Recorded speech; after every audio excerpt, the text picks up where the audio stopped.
A curse has befallen the region of Icewind Dale, in the form of an unrelenting winter that has slowly chipped away at those who live here for 2 long years. Most have lost the will to believe it will ever end, as hundreds of adventurers have flocked to this region in an attempt to end the curse and go down in history. None have succeeded. Those who do live to tell their tales are left frozen and mutilated by the horrors of the region.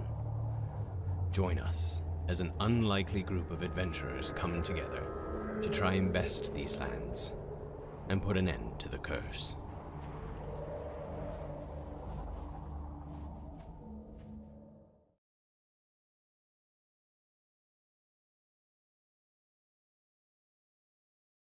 I'm usually right. We're live. Oh, Hey You guys did it again. Welcome to Tabletop Tyranny, where we need to play around in Tabletop Norway Tyrannical. My name is Jacob, and I am Dungeon Master for this evening games and for the previous sessions we've had and the future sessions we're going to have. Thanks for stopping by. Grab some snacks, pull up a chair, and enjoy the show. As per usual, we have our 6 adventurers here tonight. You can see Tyler, Ethan, and now Craig waving. But nonetheless, they're all back. No one... I don't know where I'm going with this. This is just rambling. But yeah, if you want to check out any of our past sessions, feel free to check them out on YouTube. Tabletop Tyranny, it'll be the same channel we're streaming on at the moment. I have a whole backlog of just D&D content for days. If you are bored and want to watch that, please do. Without further ado, we're going to start. So usually what I like to do before we get into the recap, dear God, I'm burping. Before we get into the recap, I like to ask the players a question from a previous session or a session prior, for them to earn a point of inspiration. So this is going to be a multi-part question. So first off, who doesn't have inspiration? Did I use mine? Nathan doesn't have it. Jayla doesn't have it. Lorian doesn't have it. I have it. I just use it as soon as I get it. Okay, if it's good, you still have yours? Yeah, I do. Somehow. Okay, so everyone, regardless, I'm not going to do, can't think about that. I thought I was gonna be generous and do it, but then I'm like, eh.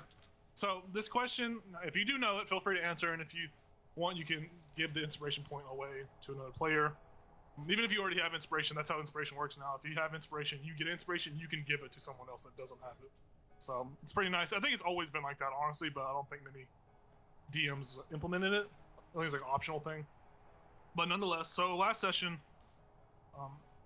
you guys found a photo that had a couple people on it, some notable people, and then Fiska, she was able to translate it. I don't think you revealed it to the party, the names of the people on the first thing. I read it out. Did you read it out? Okay. Then forget what I just said. But nonetheless, the question I'm asking is, what were the names of the individuals that were on the back of the photo? Because you remember the photograph was a bunch of dull folk, and there were 5 notable figures on the front of it, 5 recognizable figures for those of you. And so everyone can answer. You say one name, and go to the next person, or yeah. I know only 3 of them. So do you want me to just say one name or? Sure. Just one name? Yes. Prudent. Okay. Prudence, what? Did you think it was her full name? Prudent. Fuck, we gotta know their whole name? Fuck, never mind. I'm gonna put my hand down. Hold on. I know her name. Oh shit, hold on. I got one. Okay. What you got? Shander Froth. Yep, there you go. You get a point of inspiration. Yay. I got one. I got one. Be a dick. All right, Ethan, what you got? Vernon Bragg. Yep, that is another one. That's a good I one. will pass that to. Let's give Tyler some inspiration. Okay. That's my boy. That's so there's my 2. boy. So there are 3 more names remaining. You guys already know one. Well, that one we don't even know his last name. I don't think. I have them all. It's all here. Oh. Emily, if you feel free to cut in. I'm letting other people go. I have inspiration already. Yeah. Well, you can give it away if you earn it. Yeah, you can give inspiration away. All right, Nerith Maxwell Dinar. Yep, that's Town Speaker Nerith. I Nerith did- Malxil. I don't Why do remember we need to know ever their hearing last his last name. It makes it easier. It makes What it if we're not casting a easier. It makes it spell? harder. What if you're Yeah. casting a spell and you need to rhyme? Uh-huh. You I know? don't cast spells. I got another one. If So, anybody needs. Fiska, you got a point of inspiration. You choose to give it to. I think it's just Craig and Star that don't have one now. No, I have. Oh, just Star that doesn't have one. I get a star. I don't know Okay. Prudence' damn last name. Okay. She's Ethan, you said you knew stupid one more? anyways. Yeah, Gertrude Ginger. Yeah, that's one of them. Yep. Prudence Tarkwald. Prudence Tarkwald. Yep. That's a stupid last name. Hey, there's some stupid ass names in this fucking book. So, you tell me War isn't a dumb name? Is that Incredible. That's normal. No, I'm just kidding. Anyways, chicken Or wings someplace in the bathroom. book? Barthroom. Now, most of them are from my own imagination, but most of them do come from the book too. So it's more so my dumbass name skills. But anyways, Sunday. gonna- Wizards of the Yeah. Coast is coming after you. I'm gonna legally change my daughter's name, but not tell her, and it's gonna be War. Hey, Dad, why's mine? I got my. You're showing me my social security stuff yesterday, and the name was different. Confused.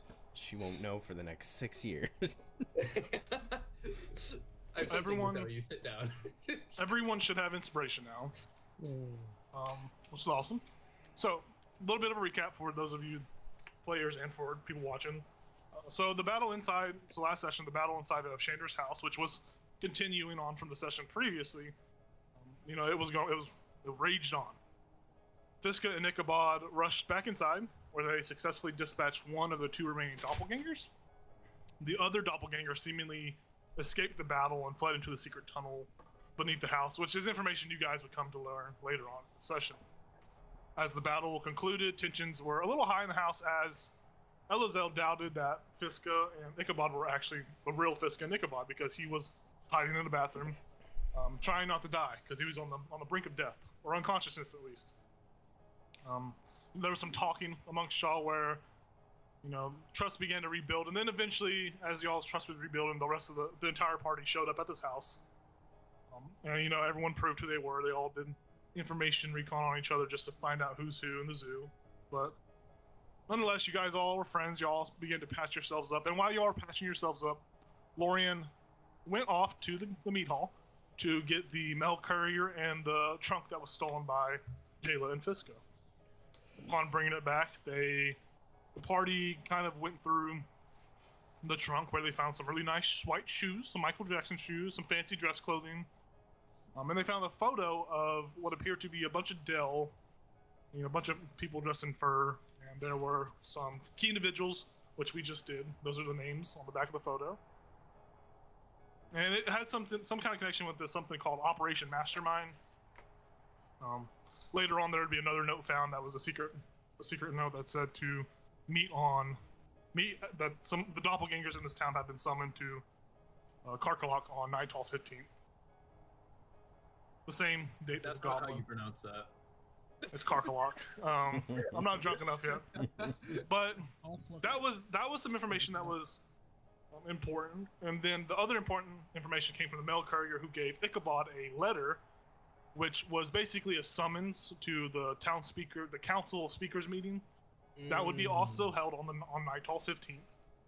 Basically, the paper said that failure to show up would result in losing your position and also death, and that each town speaker was allowed to bring a militia captain as security. So there's a couple events that are going on the same date. Sounds like some future party splitting, some future decision making. Obviously, everyone has different interests. Obviously, Jayla wants to deal something with, see if her girlfriend or her wife is at Karkalok with her backstory elements. But nonetheless, after shuffling through these items, the party contemplated going down into the secret tunnel. Before so, Jayla gave a sample of what looked like this mucus to Ichabod, who is Mr. Nature Boy now.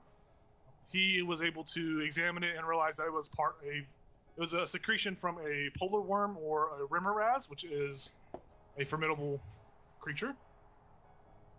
And knowing that, they all descended, expecting something to happen, to which they set off, following a trail of blood, to which they eventually came into this chamber that opened up.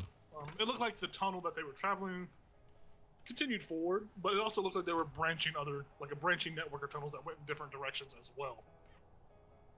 As they came into the chamber, they saw there were 3 lifeless bodies on the ground. One of them was the previously fought doppelganger. The other one was another doppelganger. Previously, it was already here. You didn't see him earlier. And then another Delfolk that seemed to be, slightly decomposing.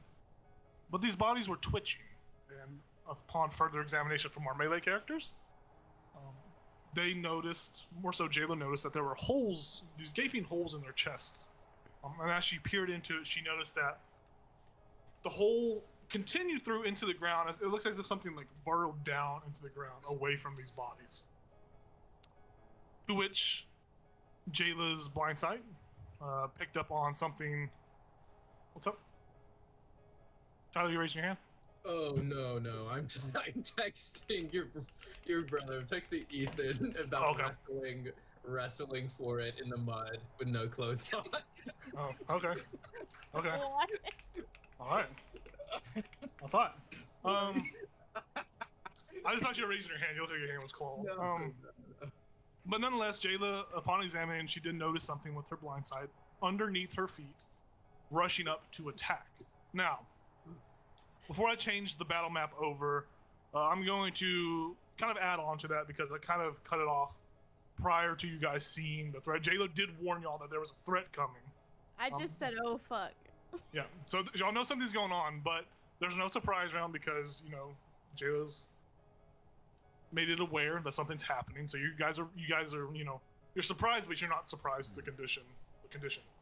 But what happens is as you all hear fuck ring out in the chamber, fuck, it just fucks off down the halls, down the tunnels.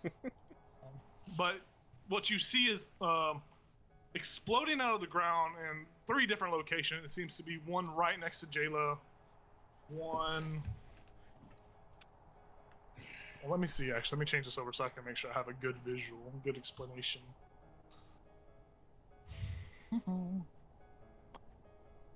Sorry. It's taking a second to load. But one burst out of the ground next to Jayla. If it load, okay. You see one of these entities, which I'll describe in a second. It bursts out of the ground right next to Jayla, about 5 feet away. Fiska, you look down as you're flapping your wings flying. You see another one pop up right beneath you. And then further back by Ichabod, you see one pop up right next to you, Ichabod. Fantastic. These creatures that pop up out of the ground are, Ichabod, you recognize them. These are a very premature Rimmeraz, more so like a larvae state of a Rimmeraz. They are these writhing worms that, as they erupt out of the cold hard stone floor, you see that its body is covered in just slime and blood. Obviously the blood from the doppelgangers.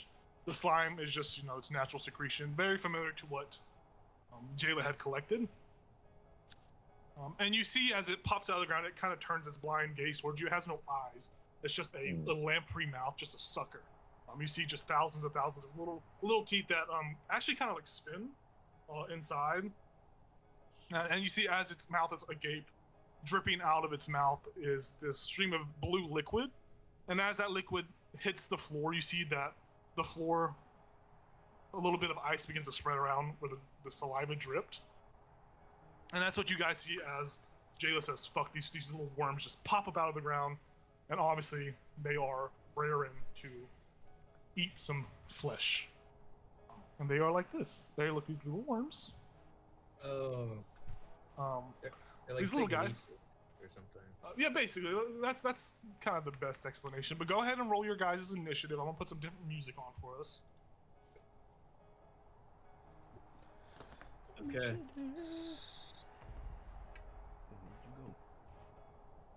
Give me 1 second. I'll call your guys' names out to get y'all's initiative. Attendance.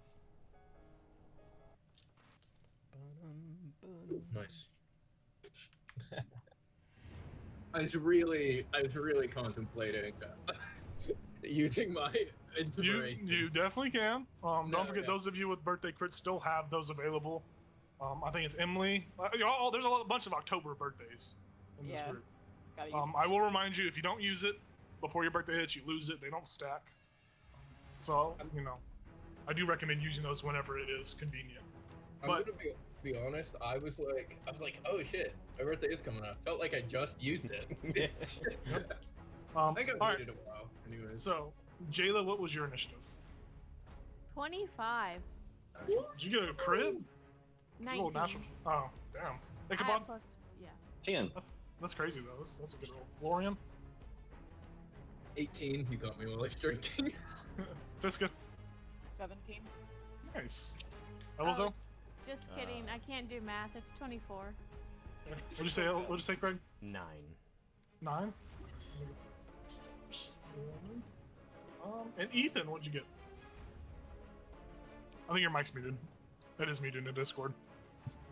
It's a dirty 20. Dirty 20. Nice. Very nice. Let me roll these guys. I like how everyone up front super fast, everyone behind's like, oh, what's going on? Shit, sorry, we were asleep. We've been running. And I will remind you that this entire chamber is dark. There is no light yet. Gal is still in the blind. Still blind. You know, still blinded basically. There's no light. It is dark. But I think he's the only one that has dark vision issues. But nonetheless, are you guys ready? So I will run down for you guys. So on the map tool itself, if you press the R key, it'll turn your cursor into the ruler. When you roll to move, you're going to go from the edge, the most part of your token, and measure that way. If there's any templates that come from your body, it'll come from the center. But nonetheless, Gotcha. let's do this. It's going to be a little crunchy because we have to do the ruler tool, but it is what it is. We'll get through it. But it's going to go Jayla first, Gal second, and then Lorian. Fiska's after Lorian. There's some creatures after that. So there's a bunch of players that get to go first. So Jayla, Gal, Lorian, Fiska. So Jayla, it's your turn. Okay,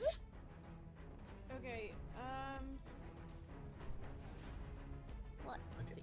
So, You're looking right. Oh, right. it's my turn. Be quiet. I'm just kidding. I'm just kidding. Wow. I'm just kidding. Wow. I had a Red Bull, so I'm amped up. Red Bull, it turns you into a cunt. Holy That shit. is- I don't mean that. funny. I don't mean that. I don't mean that. Yeah, that's funny. Apologize immediately.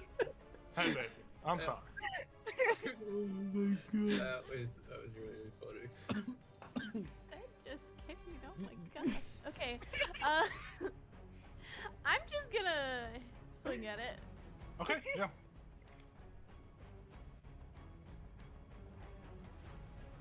Oh my, holy cow! That 24 to hit. I Oh definitely my hits. holy cow.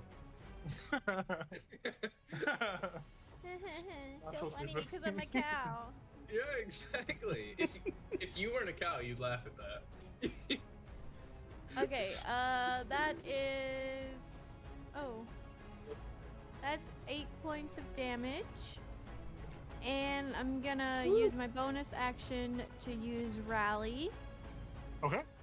And I'm gonna yell, Fiska, watch out! And give you 4 temporary HP. Oh wait, 5. Thank you. Equal to the superiority die roll plus your charisma modifier. That's so many. Which is just +1, because I am not charismatic. Awesome. Did you want to try to move? Did you want to do anything else? That was your action, your bonus action. Well, 1 second, darling. What? Uh, 3. Okay, Nah, I'm just gonna stay there, because Nah. I'm close range person. Okay. Without a doubt. We go over to Gal with Lorian on deck. Can't fucking see. Yeah, Gal, you hear this just disgusting, like, just this insect, like, just screech as these creatures just burst out of the ground. You hear them burst out at different portions in this chamber, but it's kind of disorienting as that sound does echo throughout the tunnel system. Alright. Well, I can't fucking see. Oh. Was Elazal holding his action to turn the light on? I don't remember if I held an action or not. That was my plan, but I don't remember if I said I was holding that like when a snake appeared or something. I think you when did something- mention. I think you did mention that. I will allow you to activate it as part of. I think you did specify as an action that you were gonna light it up. Like before you guys even went down, you said that you're gonna light it up as soon as some danger Okay, happens. I wasn't sure if I So said it or I thought it. so- No, I do remember that from last session, so I will allow you to. As soon as Jayla said "fuck," I mean you were quicker than a cat. You lit it up. Yeah, you would have heard her say "fuck," and then you'd hear Elazar say "bibbity," and then the light would shine. I like I that. forgot that So was it's- the word. Okay. No, I just made it up. Yeah, he made it up. It's 30 feet bright light, 60 feet dim light. Yeah, so from basically my this whole- from my location. Yeah, this whole chamber it lights up enough for Gal to see. Yeah, the dim light so- reaches Yeah. now. So you said it was 30 feet and then another 30 feet, or 30 feet and 60 feet. Yeah, so it's basically bright to like Ichabod's worm and Fiska's worm, and then another 30 feet past that is dim. So probably I'll just do it like this. yeah. And that's centered on you. Yeah, that's yeah. So yeah, Gal, you are able to see these hideous creatures. I'm going to delete the overlay because that is a bit of a annoying to look at. Oh yeah. All right. Well then, I'll use my bonus action, and I like the rage. Okay. Woo-wee. I'm gonna use my movement to walk over to Fiska,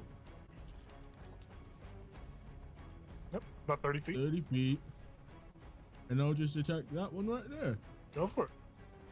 She's just coming out and ready to party. All right.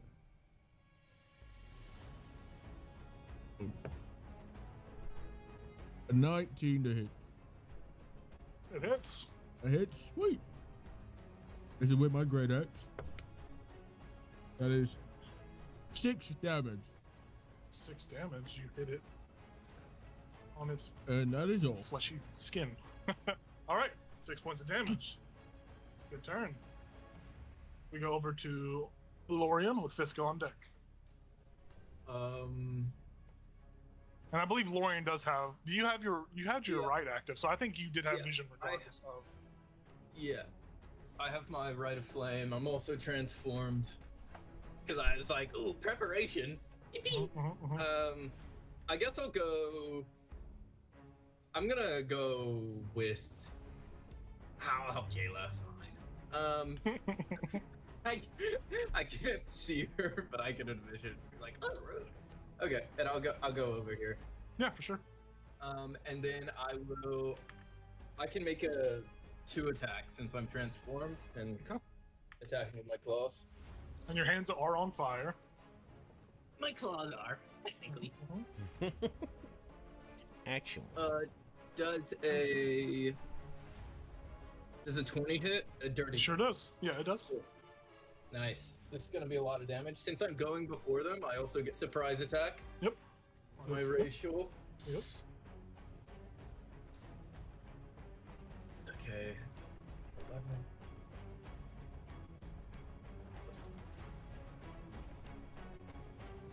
I do 17 points of damage.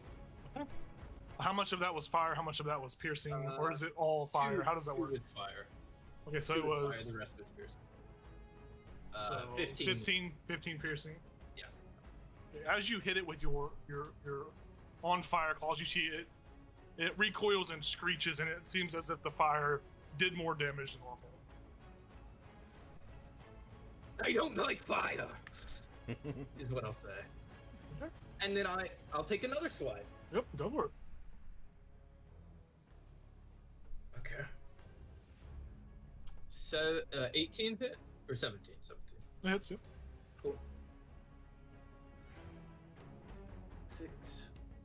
1 point of fire damage, and then 6.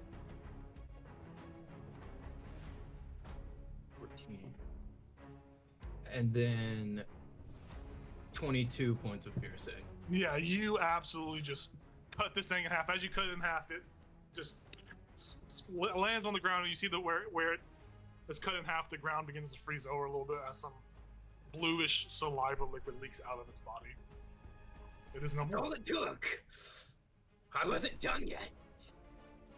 And then I'll look at Jayla and just smile and like a row of teeth.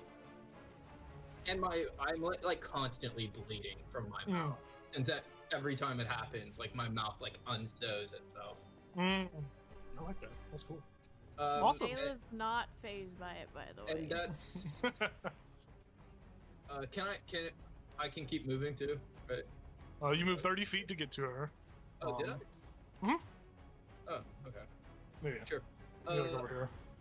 Gotcha. Okay, well, I think I'm done then. Okay, cool. We go over to Fisco.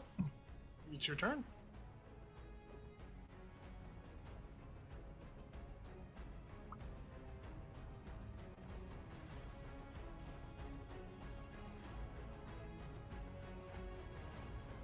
I think you're muted, Emily. I'm muted. Oh. You're muted. You're Either that or muted. you're just very quiet. I think your microphone's actually muted, not on Discord though. Oh, really? There you are. Nope, I can hear you now. Nope. Okay, yeah. My headset stopped working. That was confusing. Okay, so having heard Lorian say that they don't like fire, I'm going to light my torch and drop it. And Okay. use control flames to try and, Ooh. like, keep it alive and centered on the creature. Okay. What does that do? Okay. What is control? What is control flames? How does it read out? Is it a cantrip? It is a cantrip. It's you choose non-magical flame that you can see within range that fits within the cube, and you can do a bunch of different things, including instantly expand the flame 5 feet in one direction, providing that there's fuel there. I'm counting the worm as fuel. Okay. And you can affect the bright light of it. You can cause shapes, and you can extinguish it. But I'm curious if I could like expand the flame on the creature. Yeah. So I'll say, use your action. So it's gonna take your whole turn. It's gonna take your action, bonus action, and movement to do all these actions. Because technically, lighting the torch on fire would be an action. Oh, I'm sorry. I thought that was a bonus action. No, it would technically be an action. But I think for the whole, I think you're quick enough to use a cantrip that's more or less just not really intended for battle. But so I'm just gonna allow it. So yeah, you go ahead and light it. You drop it on top of it. Now it falls 30 feet. It is a torch, so it's not very heavy, but I'm still gonna allow you to roll 3d6 Oh, shit. and half the damage. And then you're gonna roll 1d4 of fire damage, and then potentially set it on fire. That's a big deal. Okay, so half of the 3d6 is 4, Okay, then 3 on the 1d4. 3 fire. Yeah. So you see as it catches on fire, it is actively on fire at the moment. So you see it begins to burn a little bit. It's very Looney Tunes-esque when you drop the torch. It's like bonk, and you see like the little Yeah. the things sticking out of their head. Yeah. But it screeches out in pain, and it is not happy. Being on fire is not ideal for this creature, so you feel as if it is going to be possibly at disadvantage if it attacks them, since it's on fire. They didn't get taught stop, drop, and roll. But nonetheless, that is your full turn. Light the torch. Yeah, we go to that ice worm. It's that guy's turn. He's on fire. He's screeching out in pain. He's an animal. He's not smart enough to put itself out. It's a larva. It's not got any real world experience. It's just gonna lash out at Gal, since Gal's right next to it. Since it is on fire, it does have disadvantage on its attack roll. So it's gonna miss. I'm not gonna read numbers because it's just that bad. It's screeching, it's lashing out, it's trying to hit you.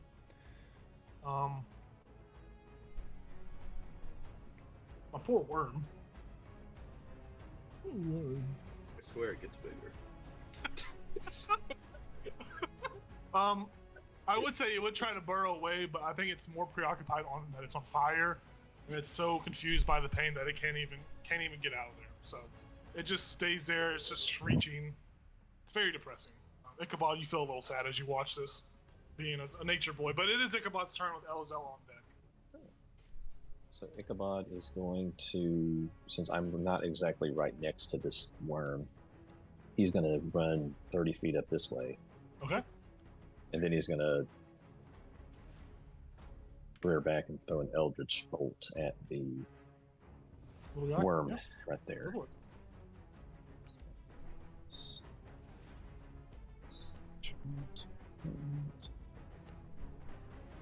Oh, +7.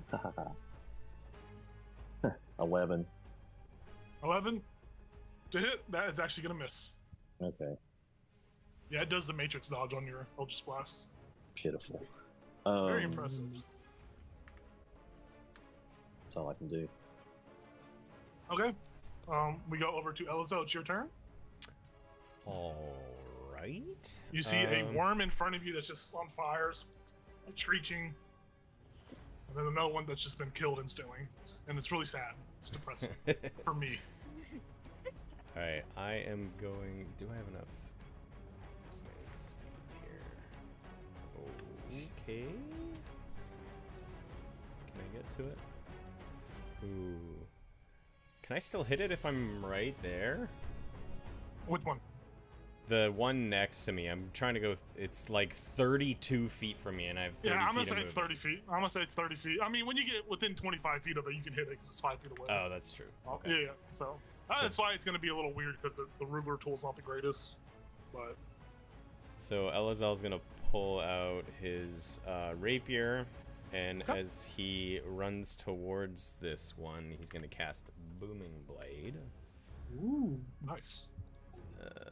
So, and take a swing at it. Go for it. See. Nope. It's an 8 to hit. Yep. It likewise part of its dodge action, as it's matrixing backwards, it somehow matrixes underneath your blade as well. It's pretty impressive, Sweet. and it gives you the Riz face as it does it too. Anything else you want to try?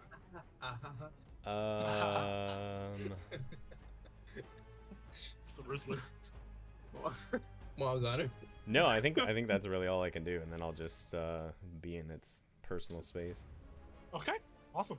So with that, it's going to be its turn. It sees you approaching, and it's going to just try to lash out at you with its lamprey-like mouth. Sweet. Give me a kiss. It misses.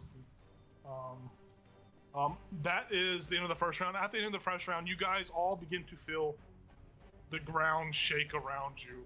You feel the walls of the cave are shaking.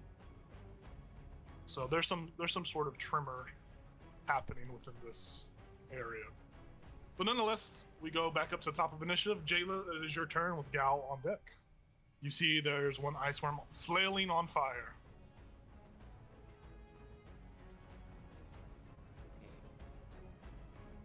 Hold on. Sorry. I'm trying to see. It's about 25 feet away from you right there. Or it's probably 20. closer actually. It's like 20. Yeah. I want to go right here, or I guess I don't want to be in its range. So, Okay. So you're 10 feet away from it. okay. It'll be by like those rocks right here. Or up, yeah, up there. So that's about 30, right? That's 30 feet. You're still within 5 feet of it. Okay, whatever, it's fine. Shit. Whatever. Can't reach it. It's 5 feet from you. You can attack it. Yeah. Right here? Yeah, it's 5 feet. I told you it's gonna look goofy because there's no Oh. grid. 5 feet squares on a grid are actually pretty decent sized. So Okay. if you move past it, it will try to attack you. It's gonna be a disadvantage because it's on fire. Unless you want to put it out as you run past it. Nah. Oh, do that. It misses. It missed. And okay. And I dashed. Goring. Oh, I can't do Goring Rush because I'm not close enough to it. Oh, it is a 5-foot reach. That doesn't make sense. It's 5 feet. Listen. I know, but I'm supposed to hit it if it says 5-foot reach. Because it's So- my Yeah, horns. Squares are 5 foot. You still hit it, but can you use that without taking the attack action. Is that only part of an attack action that you can do that as well? No, Or is it it's just a bonus action? It's a bonus action if I take the dash action. Oh, perfect. Go for it. Yeah, you can definitely hit it. Even though it doesn't look like it on the screen, you can hit Okay. it. Okay.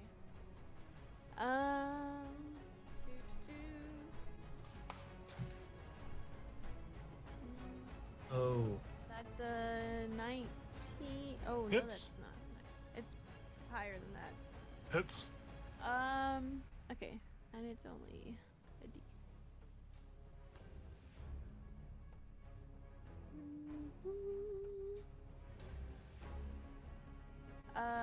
5 points of damage. Yep, it takes the full damage. No resistances, no vulnerabilities. It recoils in pain. Yep, that's it. Okay, awesome. Good turn. We go over to Gal with Lorian on deck. Oh yeah. Wait, I'm gonna swing at this guy. Fuck Go him. for it. That is 43 to hit. Yep. Sweet. Good. Sweet. That is 9 damage. Awesome. Yeah, it takes it. It's not happy. I mean, that's It just is. me. It is bloody now. Okay. And that is my turn. Okay. Awesome. Lorian, it's your turn. Fiska, you're on deck. I guess I'm gonna look around and be like, what's the shaking? Anyone know? And then I guess I'll just. I don't think I'd look around. I think I'd go and try to kill the Yeah. You see it flailing around on fire? Yeah. And I can hit within 10 feet because I have long arms. Yep, you sure did. They're really long. Okay. I'll take a swing.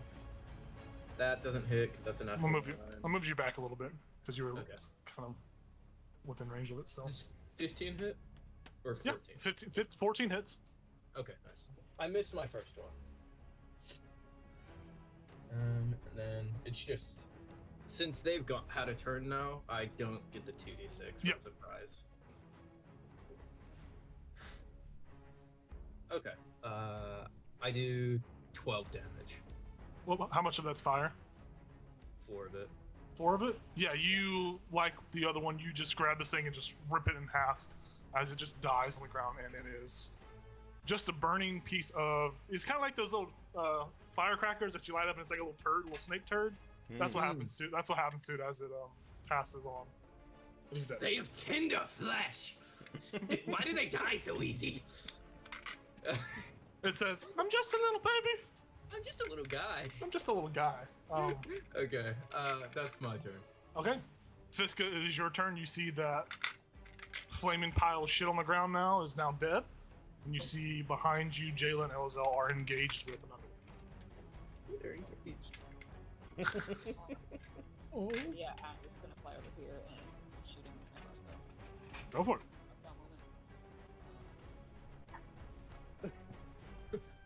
Oh boy. My 6. Beautiful. Misses. I'm a little exhausted. Yeah, Oh, yeah. yeah, you're still tired. That shouldn't affect these rolls. It doesn't. No, it doesn't. But Oh, okay. yeah, it just affects ability checks and saves, I believe. Uh, Anything else? I think that's it. Okay. Unless I want to spell, which I don't. Okay. Ichabod, it's your turn. Elzel, you're on deck. You see your companions have beat the shit out of those 2 little worms. Hell yeah. I'm gonna throw another shadow blast at this thing. Go for it. Ah, dang it. Missed. Okay. Yeah, it kind of flips you off as you miss. You want to move or do anything else? Flips you off. Yeah, I'll come a little closer. All right. Awesome. We go over to Elzel. It is your turn. Elazel puts his rapier back in the sheath. He's like, fuck Okay. it. He's like, fuck it. And the lightning starts building in his hands. And he grabs onto this thing and uses shocking grasp. Yeah, basically Go trying to for it. like strangle it. I imagine Homer when he's choking Bart. Yeah, absolutely. Awesome. Go ahead and make your attack roll. 19 to attack. Hits. That Definitely is hits. a little better. It's just 1d8. Oh, I missed. 7 lightning damage. Yeah, the damage goes through as normal. There's no decrease or increase in the damage, but it's like twitching in your hands as you're shocking grasp. Okay, and it can't take a reaction until the start of its next turn. Okay, sounds good. Yeah. And Is that that's your it. turn? Yeah, that's it. All right, so start of its next turn. Are you talking about the start of its next turn? Next turn. Let me look at the lingo on that because that kind of feels scummy. Actually, no, I think that's how it works. Yeah, that would make sense. Yeah, that makes Yeah. yeah. Anyways, it as you grip onto it, it's gonna try to latch down and give you a little suckle. Sweet. It misses. Hey, I mean, Elazel's not easy to hit, so. yeah. yeah, you have big old armor on, don't you? I need someone to roll 1d4 for me. I'll do it. Okay. 3. I think 3's bad, no? Okay. Bad. It's good because I rolled it. Oh, gotcha. 3 it's not. big ass worms appear. 3 big ass worms. The more the merrier. Each of their Here's- mothers appear. They were on a play date. Here's what happens. Burrowing from the northeast corner of this chamber, just coming through the entire wall of the cave system, is this giant blue worm, and it just. Oh. Let me read out what it looks like. As it tunnels through this sheer face, you see that as this hole begins to appear, you see its face pop out, and the first thing you hear before seeing anything is you hear what sounds like thousands of little legs just marching in unison together. And as its head, this very large insectoid, very blue head, just emerges from the hole in the cliff face. You see there is, as it begins to make its way out of slither its way out of the hole, as there's this very big broken metallic collar ring around its neck. It's got a little bit of like a broken chain dangling from it. Ooh. And as it like wiggles its way out and emerges, you see the spine of this creature it's just this beautiful red, very it looks like a heated metal. It's glowing like it's red hot. And you see steam rising off of the back of it. You see that the dozens of its little centipede-like feet are, they're gripping in the most impossible angles. It is it's a very disturbing sight. And you see as it comes out entirely, its whole body, it stands up, it rears its long neck back, and you see it has these 2 leathery wings on the side of its neck that inflate. And it opens its mouth, and you see what look like hundreds of dagger-sharp teeth as it lets out this blood-curdling screech. As it appears, a young Rimmeraz has breached through the hole on the wall. He's just a young guy. Do we know anything about them? Ichabod did inform you guys about them last session. Oh, is that the spit guys? Yeah, he said not to get close. Oh, Yeah. right. Gotcha. They're the ones that have like Go their own punch him in the internal face. furnace. It does join initiative. It has its own separate initiative placed amongst somewhere in the middle of you guys. But nonetheless, a new challenger has approached the field. We go Imagine back. the things we could get from that. We come back to the top of initiative. Jayla, it's your turn with Gal on deck. You see this large blue insect creature just emerge from a hole in the wall. Hole in the wall. And it's not happy. It's looking a little pissed. Okay. Okay.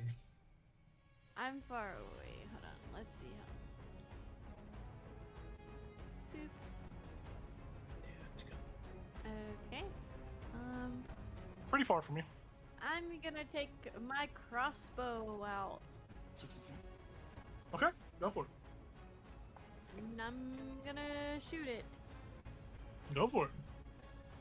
Shot. That is a 17. Hits. Okay.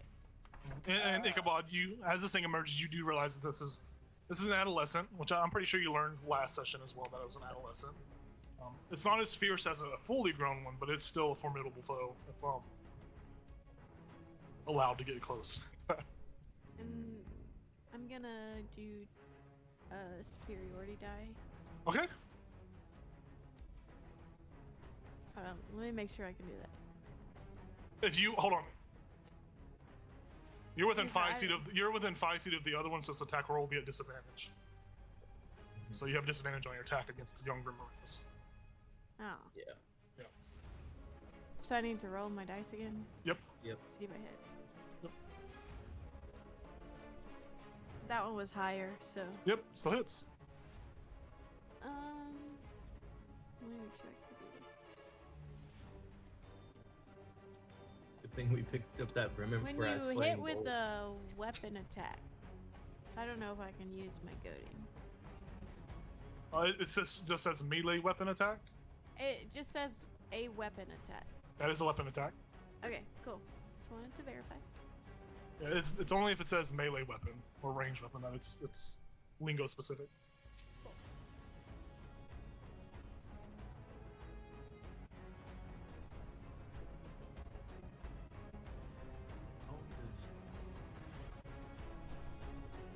Oh, 14 points of damage. Okay. It takes them full on, and then doesn't need to make a save since you goaded it. What does it look like when you goad it? Do you say something, or you just shoot it disrespectfully? What does it look like? It is disrespectful. I think I just look like a badass. Okay, yeah. I'm just shooting an arrow, so I'm not. Those really sure. lights like shining behind you, kind of casting your shadow against the wall. They have to make a wisdom save. Okay, here we go. It fails. Yay! On a failure, target has disadvantage on all attack rolls against targets other than me until the end of my next turn. Okay, Nice. that's good. Nice. Classic. All right. Oh yes. So I'm gonna just mark it as it's blue because it's sad. Oh, poor guy. So end of your next turn. Awesome. Anything else?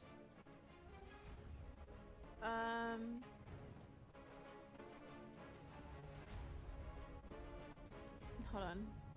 I still have bonus action. Let's see.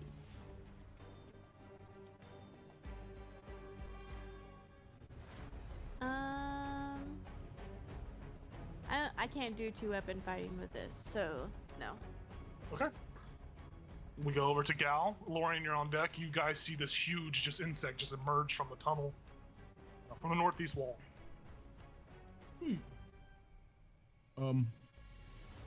And I'll move my 30 feet. Okay. Here. And then, since I can see him, oh yeah, I'll hold the front line and take on the yippee-ki-yay type of worm and throw a javelin at him. Okay, go for it. But I will recklessly attack too. Okay. Nice. That's hot. A natural 20! That's not hot. Yeah, you hit. Yeah. That's a crit. I'm so happy for you. That's what he's like. Thank you. Good job. So just roll twice, right? Yes, roll twice, and then you'll add the modifier, but you won't double the modifier. That is 14 damage with a Oh, yeah, javelin. It's a good Nice. throw. Good throw, man. Yeah, it hits him right in one of its, and it's in the middle of its body. And as it makes contact, you see that the tip of your spear begins to kind of melt along the heat of its body. Oh. You feel that javelin's probably not useful anymore. Oh, there goes one of my javelins. Would this be considered 2-weapon fighting? Throw it with one hand? No. Damn it. Let me look that up. I think 2-weapon because you're using the versatile property to throw it as a ranged yeah, weapon, so I probably don't not, yeah. think it would include your 2-weapon fighting because that's the same kind of thing with Jayla's crossbow. last All right. round. So And yeah, that's my turn. okay, awesome. Lorian, it's your turn. Fisco, you're on deck. Hey, Jacob, question. Yes. When we leveled up, I got another spell slot. Is that in play, or is there like a specific time we're officially going to level up?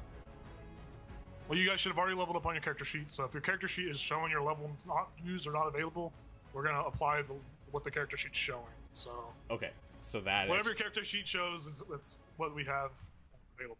Okay. Yep. Proceed. I'm gonna be like, I'm ready, and I'll hold my action for if it comes in with attack range. Okay. Oh, yeah. And so your trigger is when it comes into attack range. Yeah, because I don't have any ranged things. Good to know. All right, Fisk, it's your turn. I see wings, and I immediately feel threatened. So I am going to move just close enough. I will say you can make a nature check prior to movement to learn any information if the wings allow flight or not. You want to. Yeah, you realize that the wings on this are more so kind of like those lizards that like puff up their necks. It cannot fly. You learned that. You know it cannot fly with those wings. They're vestigial. Yeah. Cool. I will not fire off the Skin Whispers at level 2 then. Okay. I do not feel that threatened, so I Yes. use my crossbow. I retract my action. Let's see if the crossbow works this time. It's a 14 hits. 14 does hit. That is the armor class of this monster. So anyone that rolls above a 14 or a 14 will hit this creature. Hell yeah. Alright. Max damage on a crossbow. 10. 10 damage, yes. Boom. Screech is in pain. It's not happy. It's pissed, but it's there. Anything else? That's it. That's it. All right, we go to the Remoraz's turn now. Remoraz, it's going to approach the two tasty treats in front of it. Lauren gets his attack Yeah. off. He thinks I'm a tasty treat. That's so sweet of him. Okay.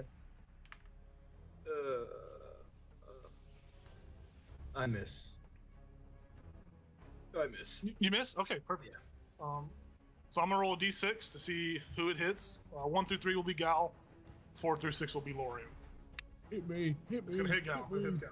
Yeah. It rolls an even. At disadvantage. It's a normal roll because he used Reckless. I did use So- reckless. Okay, That means well, so it's a normal roll, but nonetheless, at least it's not at Not advantage. bad. Yeah, Yes. exactly. and it's going to be a 12. Does a 12 hit? 12 does not hit. Okay. That's all I can do. We go to Nice. Ichabod and Elzo. You're on deck after. Is the small one still alive? It sure is. Okay. It's like Oh, why it's did you after forget me. about That's right. Yeah, yeah. Am I not important anymore? Yeah, the little one's just like shrugging. He's like, "What the fuck, guys?" So Ichabod's gonna fire an Eldritch Blast at the young Remoraz, bigger Go one. for it. The big guy. Yep. Yeah. There we go. 19. 19 definitely hits. Shit. That is. What's the damage again? 8 points of force damage. Yeah, it takes it right into its big old neck, and it's doing that thing where it's like trying to hawk up a hairball because it just hit it right in its little uvula. Don't spit on me. You do damage on it. It's not That's happy. all- Yeah, that's all I got. Okay, Elizo, it's your turn, and then we go back to the little ice worm after you. All right, Elazel suddenly realizes he feels a little bit more empowered, and he has another spell slot to use, so he's going to use it. Awesome. I'm yeah. gonna cast Chromatic Orb at 2nd level. I'm gonna make Awesome. it. I'm gonna make it just stick with lightning. Okay. Go for it. Hopefully it hits. Awesome. 18 to hit. Definitely hits. And this is on the big guy, I assume? That's on the big guy. Yeah, yeah. Okay, now, hold on. Before you roll that, you're with a disadvantage because you're within 5 feet of the ice worm A. So you would have to roll it again. Cause Oh, even on magic, even on Yep. spells. Okay. Yep. Any range attack within 5 feet opposes disadvantage. Well, now you can counteract it and say you can move away, and take a reaction attack from it and then cast it. The rolls that you already rolled. Can I use my inspiration to not roll at disadvantage? Yeah, why not? Okay. I'll allow that. So I'll stick with the first one. So it was 18 to hit. Okay.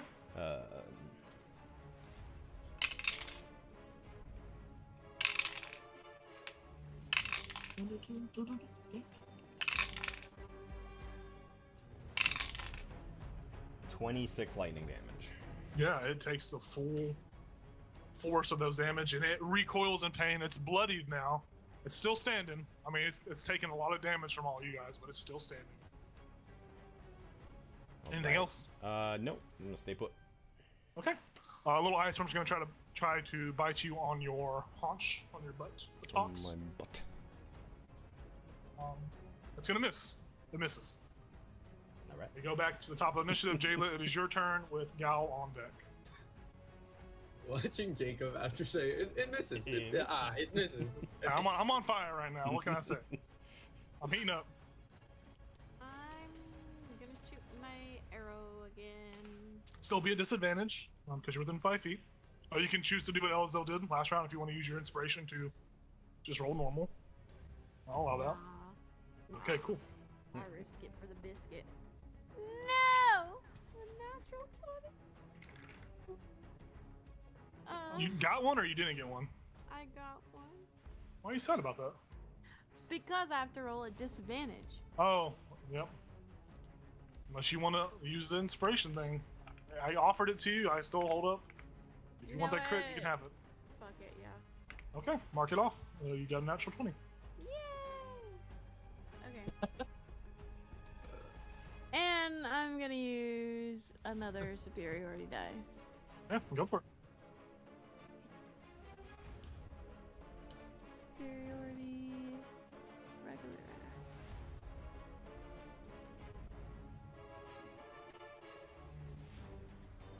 My boy! Boy. 6.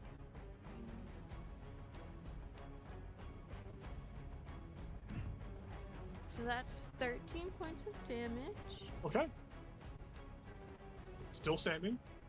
It's severely hurt, but it's still standing. Each of its little feet are flipping you off, though. Does it look really hurt or just? I mean, it looks really hurt. Yeah. It looks super bloodied. Use my action surge. Okay, cool. Cool. And I'll just shoot another arrow. Why not? Does your bow have the loading feature? Because if so, you cannot use that properly. Ours. Is it a hand crossbow? Do you have to? Oh yeah, it's the bolts. Okay. So you never will mind. not be able to. Yeah. So if you want to save your action surge, And go for it. No, I'm gonna drop my crossbow and take my You- scimitar. You're gonna charge at it.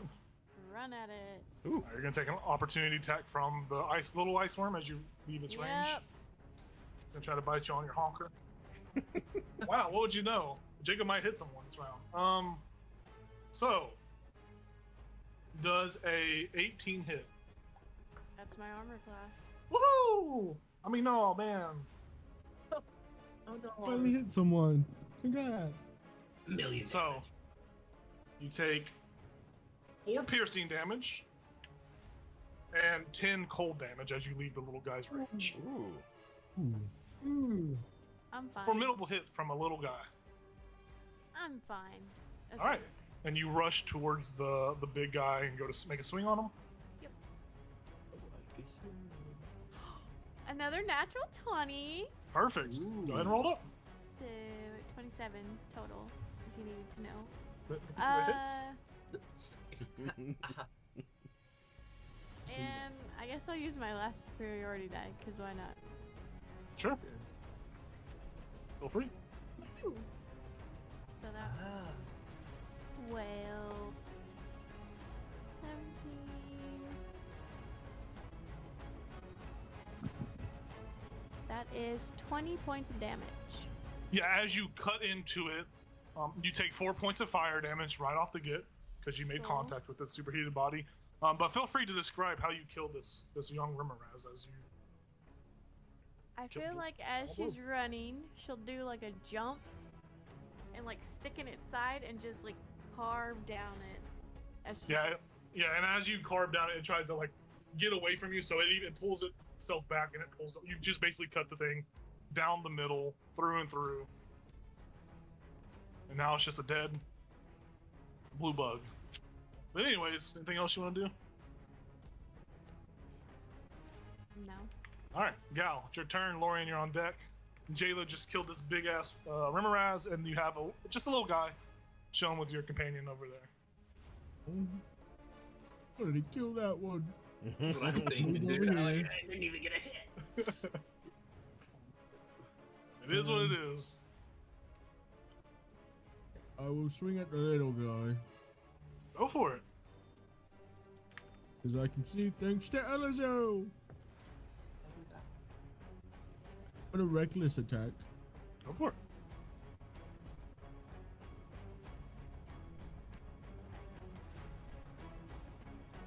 $23 to hit. Yes.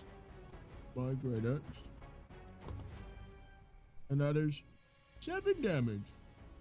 7 points of damage. It is bloodied now, but it is still standing. Wow. That one's tough. That's the one that hasn't really been hit, by the way. It was the one that was dodging everyone's attacks. And then everyone was neglecting it. Yeah. They got one good hit in, though. Yeah. More than the other guys did. I'm not gonna frenzy, so that's my turn. Okay. Lorian, it's your turn. Fiska, you are on deck. I think I'm actually too far to get a hit. So. I will just. That's about 40 feet away from you. I could hit at 40, but I thought it said 42. It's fine. I'm not I going to can be a hit? stickler. Yeah, you're fine. Awesome. I'm gonna hit it. I'm gonna hit it.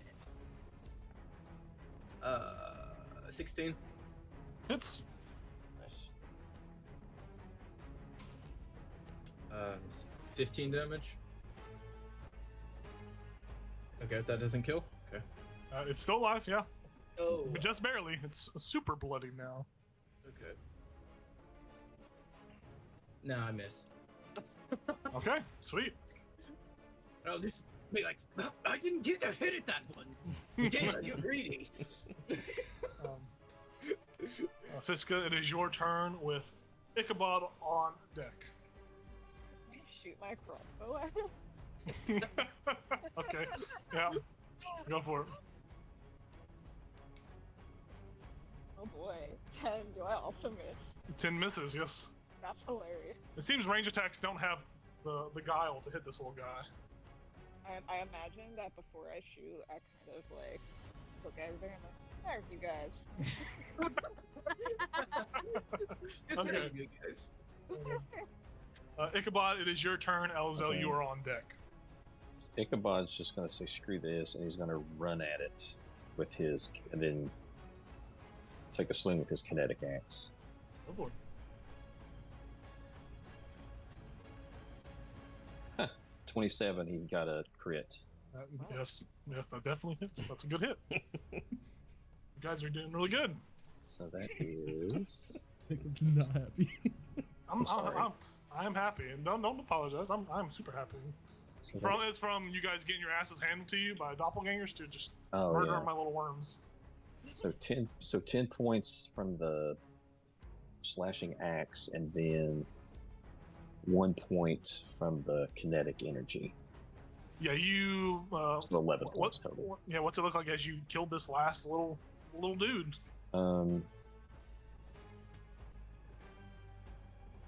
He brings it down on top of what is kind of sort of his head, Mm-hmm. and just like drives it right into the top, and goo just kind of comes out. Yeah, it just makes a sad fart noise with all the force damage that goes through its body. Battle comes to an end. You guys are out of combat. Mhm. You have killed my worms, Sorry, dude. but it's okay. What was the D4 rolled for? It depends on what corner of the map it came out of. Mm. So bottom left is 1, top left 2, 3, 4. Okay. Yep. Yeah. Sorry. Well, But nonetheless, you guys are out of combat. guess it's over. And I cross my arms like I'm sad.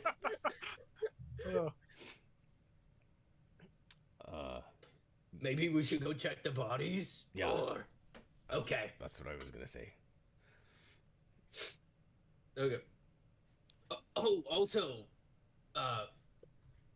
Ichabod, are you like against checking all dead bodies or just like humanoid, like thinking creatures? Like, Yeah, it's more humanoids that he's not a big fan of butchering. oh, okay. So in other Yeah. words, go nuts on these worms. Oh, I was gonna say if you wanted to do it.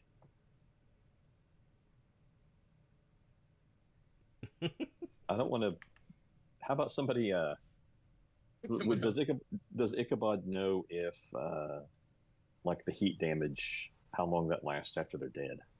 As soon as these creatures, I mean, it's rather fast. They're not super heated at the moment. They actually have a organ inside their body that superheats their Right. blood and exoskeleton. So you know, as soon as it dies, within 6 seconds, that it's like it turns off, and it's super cool because you guys are in. It's good. Yeah. It's fine. I'm not gonna keep talking. It's good. No, you're good. Well, he also doesn't feel like getting covered in goo, Yeah. so he's gonna just check one of these dead bodies and see if there's anything useful on them.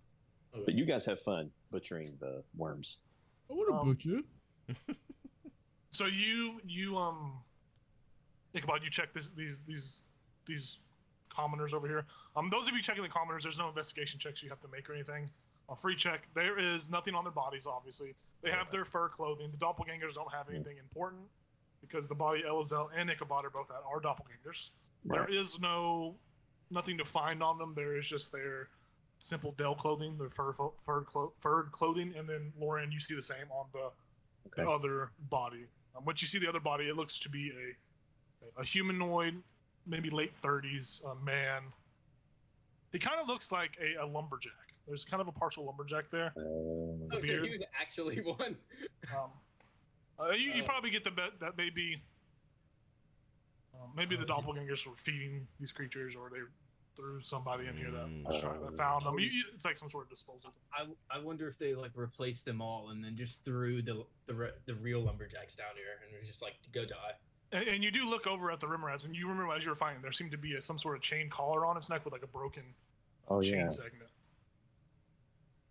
So it you guys are smart enough to put 2 and 2 together. You know, it begins to click. Anything else you guys want to do as you're in this hall? Is anyone checking the big guys, the little guys? I check the big guy. Okay, are you trying to?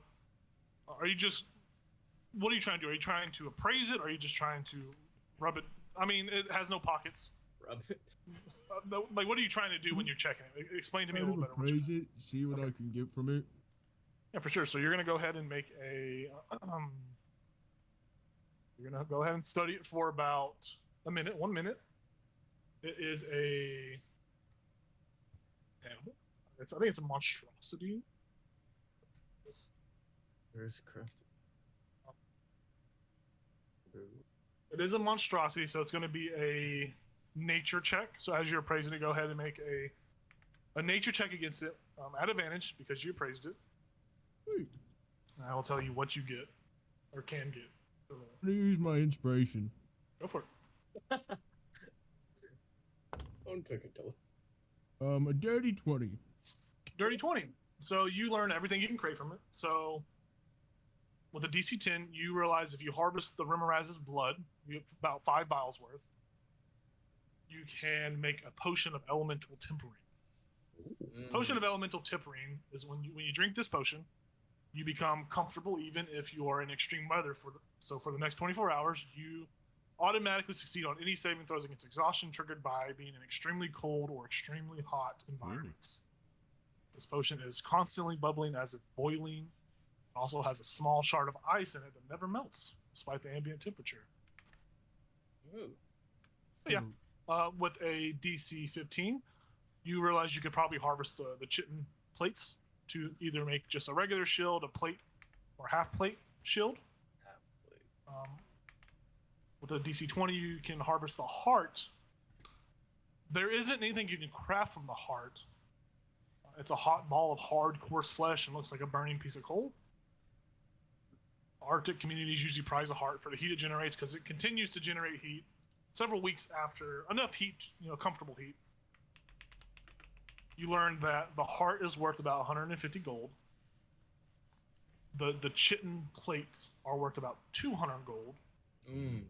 And the vials themselves with all 5 is about 3 gold. What does the heart make? Does it make something? It doesn't make anything. It's usually It's like a heat source. yeah, it's like a heat source. It's usually prized in Arctic communities. You can have it basically acts as like a little portable campfire for several weeks after it's been killed. Okay. Sweet. Now, if you want to harvest any of those, you make the same nature check at advantage again, but you need to specify what you are harvesting. Because once you harvest one thing, you destroy any other chances of the other stuff.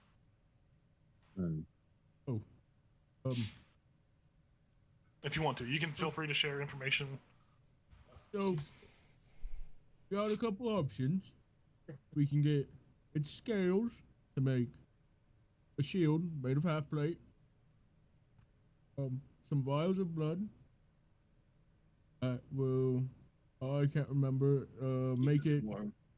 immune to weather stuff for like a day. And then the heart is kind of like just a heat source. I feel like the blood potions might be more useful.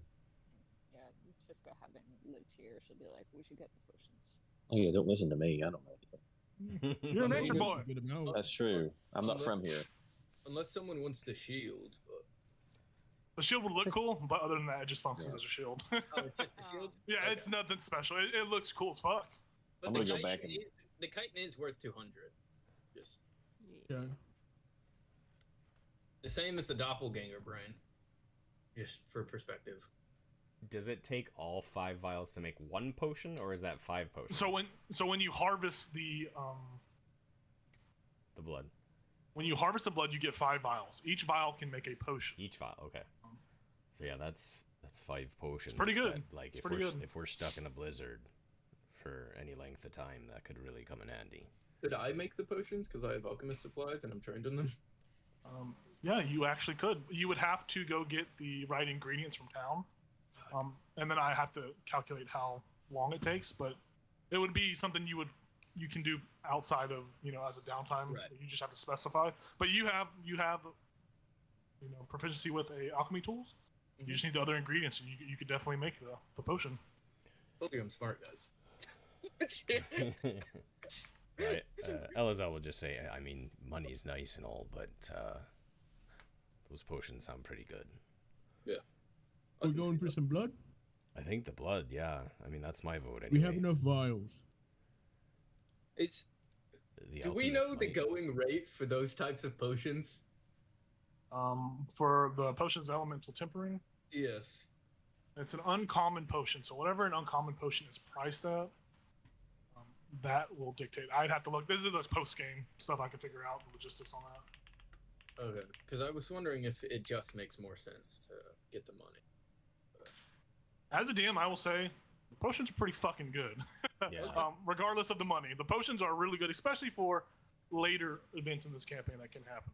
They are pretty fucking crazy. Gotcha. Okay. But I will find a price for those, and I can do that after the game. But regardless, we're gonna take a little break. I gotta feed my dog, give her some medicine. Right. You guys tramped it. You're great. Good adventures, good skills. Hell yeah. And when we come back, we will see if you guys want to go further into the tunnel system, or if you guys want to get the fuck home. Because this is your game. I'm just living in it. Yeah, 5-minute break. Alright.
Go. Awesome.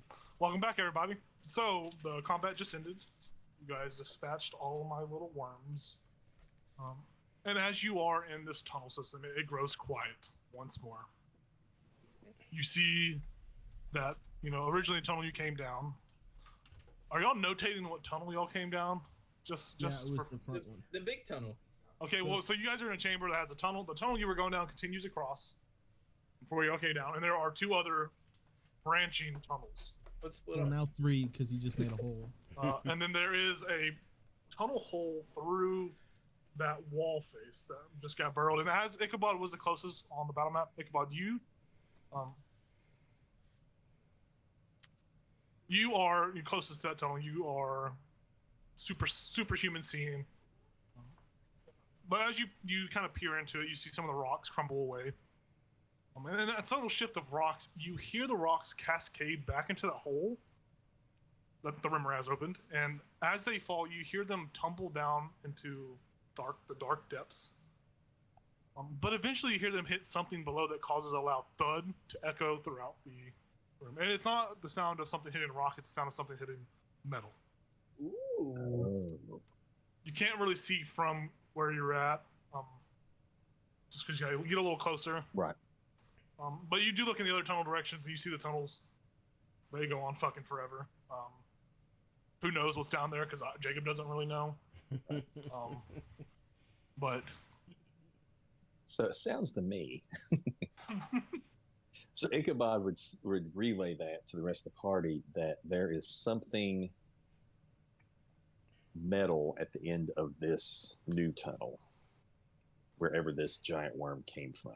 Must be pretty hardcore then. that's funny. I like that. I don't. Fuck on, man. Fuck on. So there may be more worth exploring in this complex before we leave. Yeah. Especially if it's your town. Especially if it's your town. Well, I kind of It's wonder. true. I kind of wonder. I mean, if Ichabod is now the leader of this town, we could either be here for a bit or come back. Like this tunnel's not going anywhere, right? Right. I mean, I'm fine with continuing to explore, but I mean, we don't have to right now. Right. The town can wait. I'd like to see where this guy came from. I mean, he was chained up somewhere. They may have some more gadgets or gears or who knows, gear or monsters that will eventually need to be handled. Yes. All right, I knew, and since it's been a week, not in game, I will remind you, if we get hurt, I can heal one of you. That's it. So, sleeping is good too. I mean, a short rest would be great.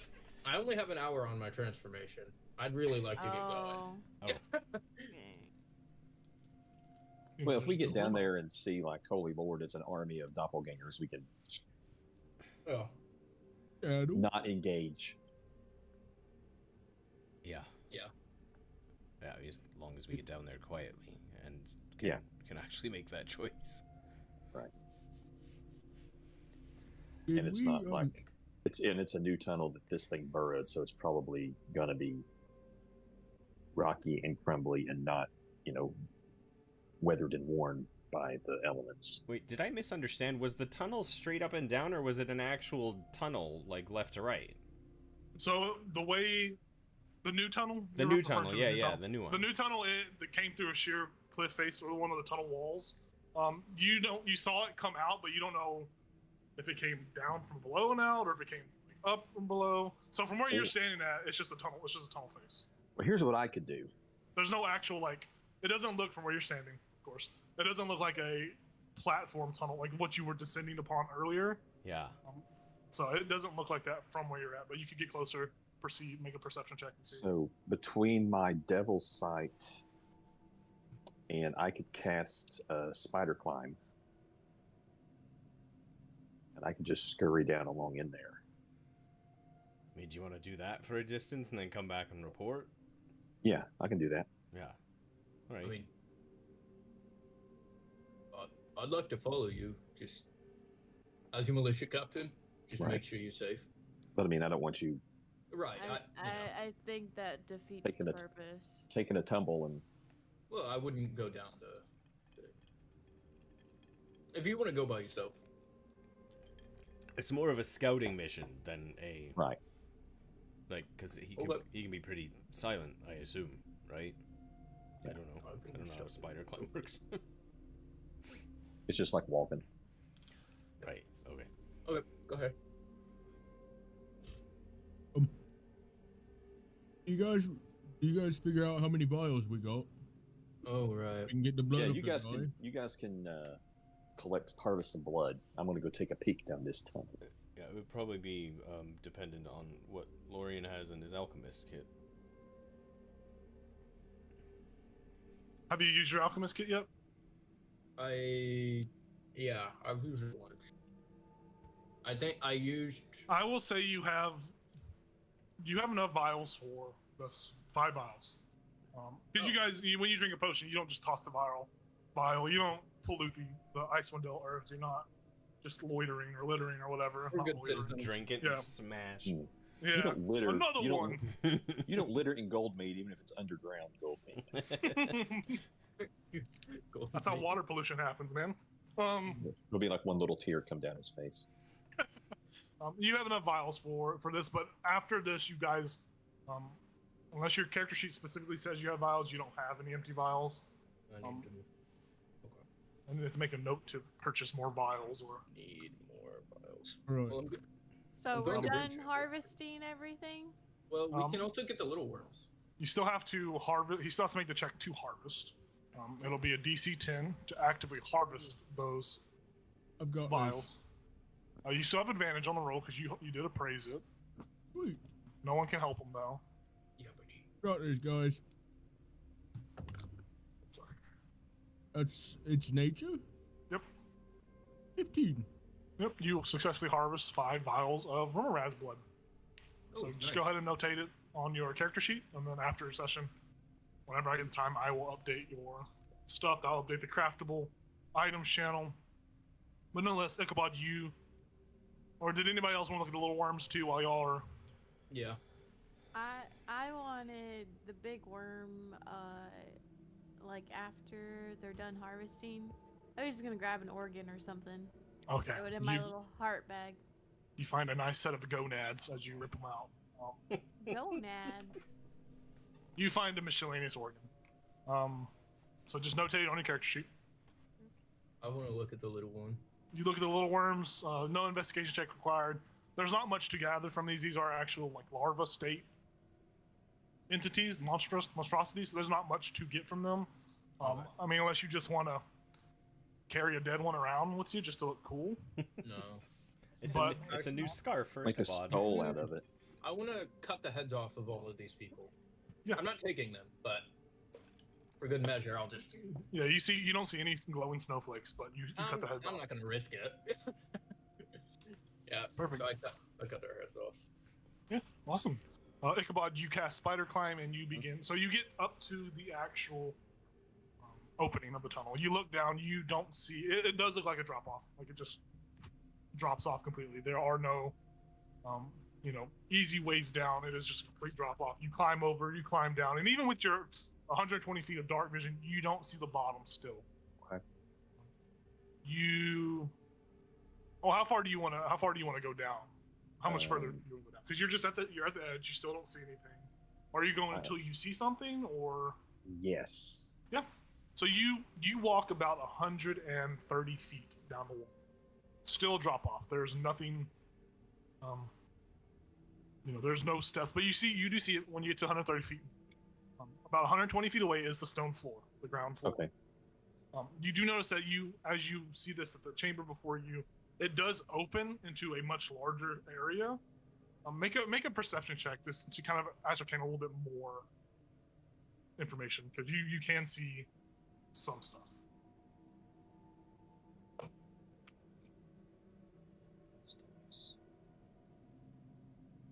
Oh, sweet. 17. Yeah, it's a good roll. Especially with your dark vision. You see, like I said, you see it's a larger chamber that opens up. But not only do you see that, but you see what appears to be some dark metallic debris. Oh. As if something at one point in time was hurled through the earth at a tremendous speed. It's very ancient looking. It's very, it's hard to pick. Like, it's not to a point where you could, like, it's not big pieces. It's all just like shrapnel shredded. Right. And just at the edge of your vision, from your height, you see what looks to be carved stone steps that kind of curve around a corner past your vision threshold. And that's about, that's well, I give you a little more. It's well off, probably like 200 feet away from where you're actually at. But you can make out just the steps beginning to start.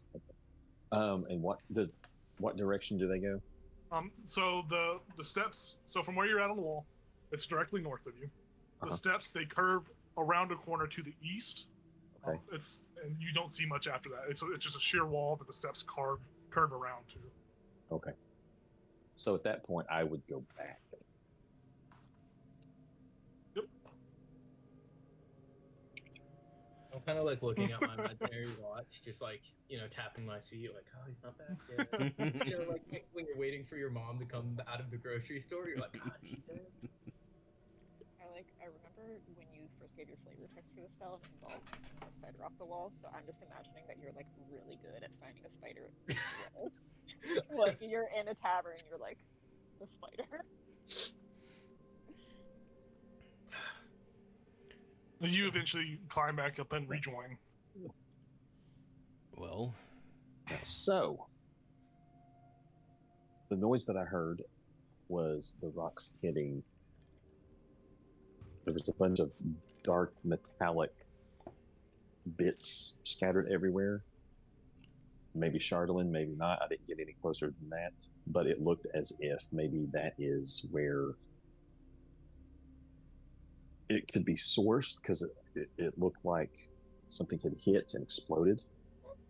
Like maybe it came from somewhere else beyond the stars. I don't know. And also, in the chamber, there were some stairs that were definitely like hand carved going off to the east from where I was at. Were they going up or down? Could you tell? It's curved.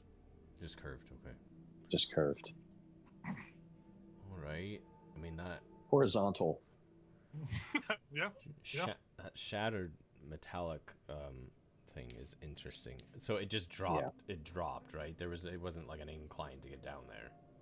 No, it was. Yeah, it was. It would be tricky getting down there. Well, we have rope, right?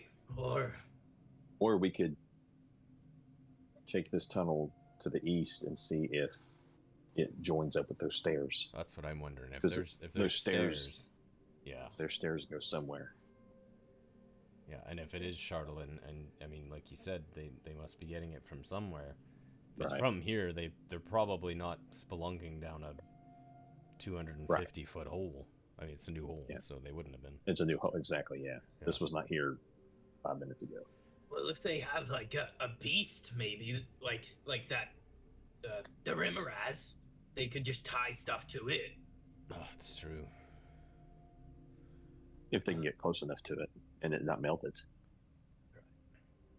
Also, if you have spider climb still up, you could go down the thing and make like little points and tie in the ropes, so it's like safer. Yeah, spider climb lasts like an hour, I think. Let me double check. It lasts a long time. We need a lot of rope. I have 50 feet. Yeah. I do like that. I do like that idea, though. Tyler, if you don't have inspiration, take it. That's a really smart idea. I do have inspiration, But but you can give it to someone else if you want. I can Yeah, give it it's to Cow, probably. Oh, thank you. It's a really good idea. Spider climb lasts an hour. Holy shit. Yeah. That's wild. Cool. Yeah. Very cool. I mean, I have I could put in some. 50 feet of rope as well, so if we have enough to tie together, I got 50. Me too. Okay, we're good. I think we're good. Anyways, I think 200 is really good. Yeah, as long as someone knows how to tie knots really well. Do we have like pittons or I whatever? think you all should have Uh, pittance. Yeah, we do. Yeah. Yeah. Yeah. I think we had this conversation at one point. We're like, oh yeah, we all bought that stuff. Yeah, y'all have Yeah. that. I think I gave it to y'all part of y'all's character creation.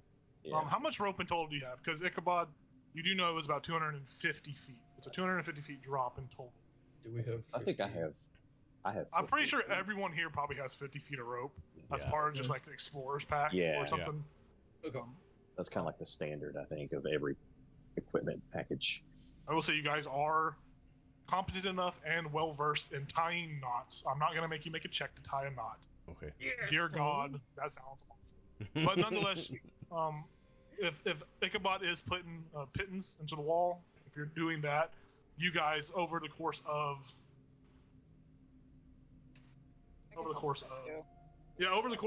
with the help from Fiska, she's fine. Within right. 3 minutes, you guys are successfully able to set this rope up in a way that allows to ascend and descend it, and then safely ascend it later on. Awesome. It is set up properly. All I would just say, we just gotta make sure. I mean, well, I guess Ichabod's has he already touched the floor if he's been setting these ropes up, like all the way down at the bottom? Depends on him. I mean, Oh, he could okay. spider climb. He could do however he wants with the spider climb.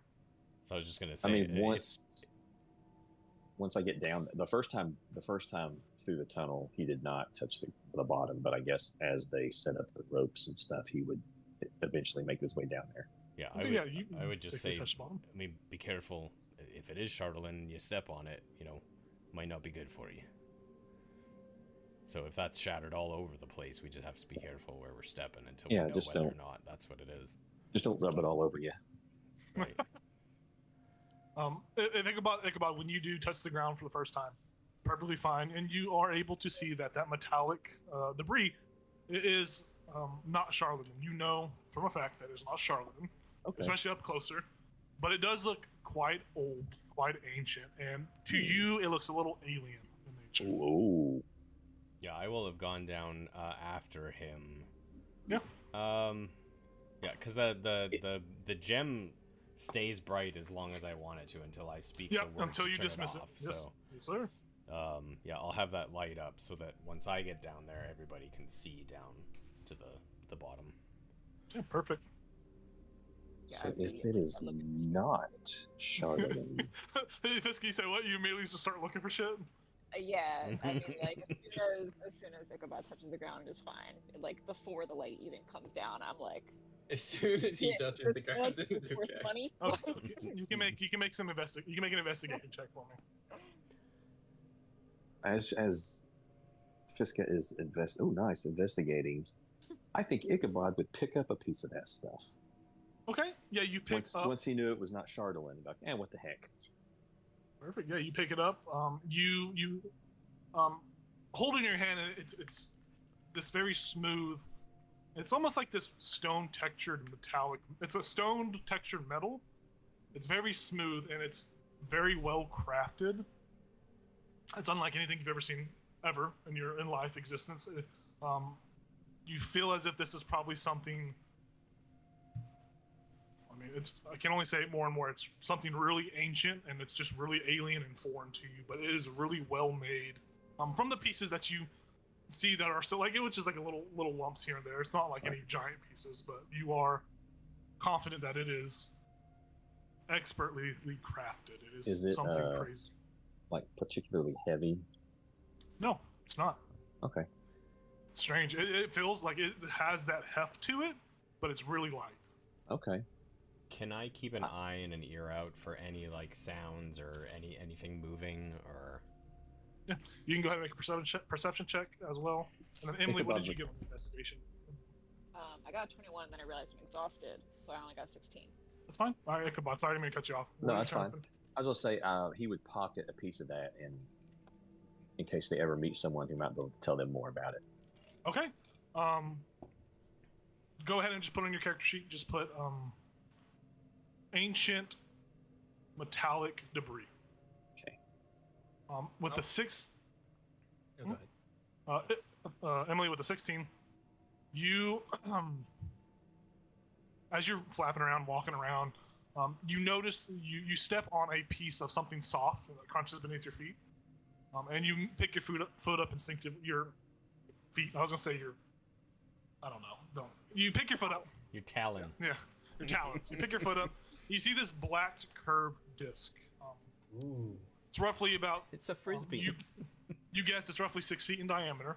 Holy shit. Okay. There are some sort of latching mechanism on one side of it, but it's been buried beneath a bunch of rock and rubble. There are what appears to be some sort of lettering on it that is exposed to the open air.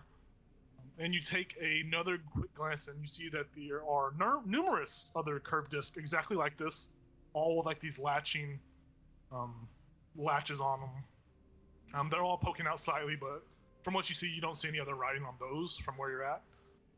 What languages do you speak? Primordial and Thieves' Cant.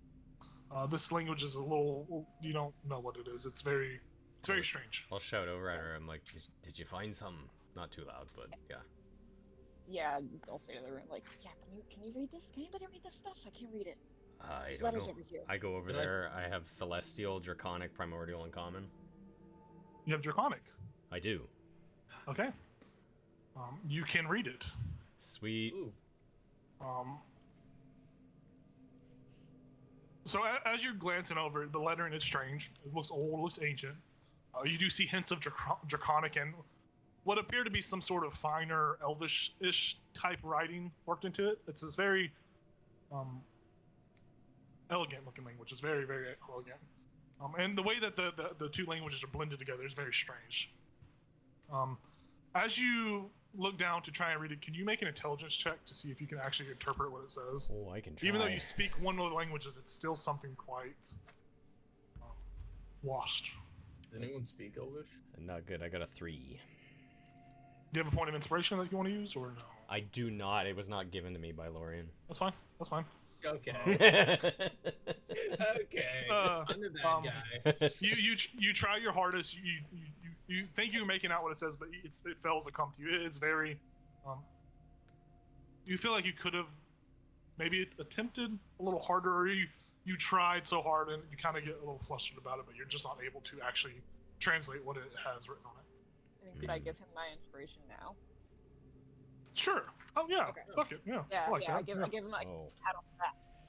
All right. Slap him on his ass. Get in there, kid. Yeah. Not much better. An 8. It still fails to come to you, even though she tried. It still fails to. Yeah, I thought you were one of the smart ones. No, I feel like I'm like. No, I'm more wise than smart. I feel like I'm right there, but like it's somewhat recognizable, but it's muddled at the same time. I don't know. Can I assume we're all down there? Yeah, unless nobody wanted to go down. I assume that you guys have all eventually made your way down if you are looking through the rubble or the debris. So yeah, you're down there. Can I give it a try? Or I mean, we're all I just like Okay. shine the light a little bit better. no, hold it like. Yeah. No, there's a glare. Could you Anyway. Yes, you get guidance. Yes.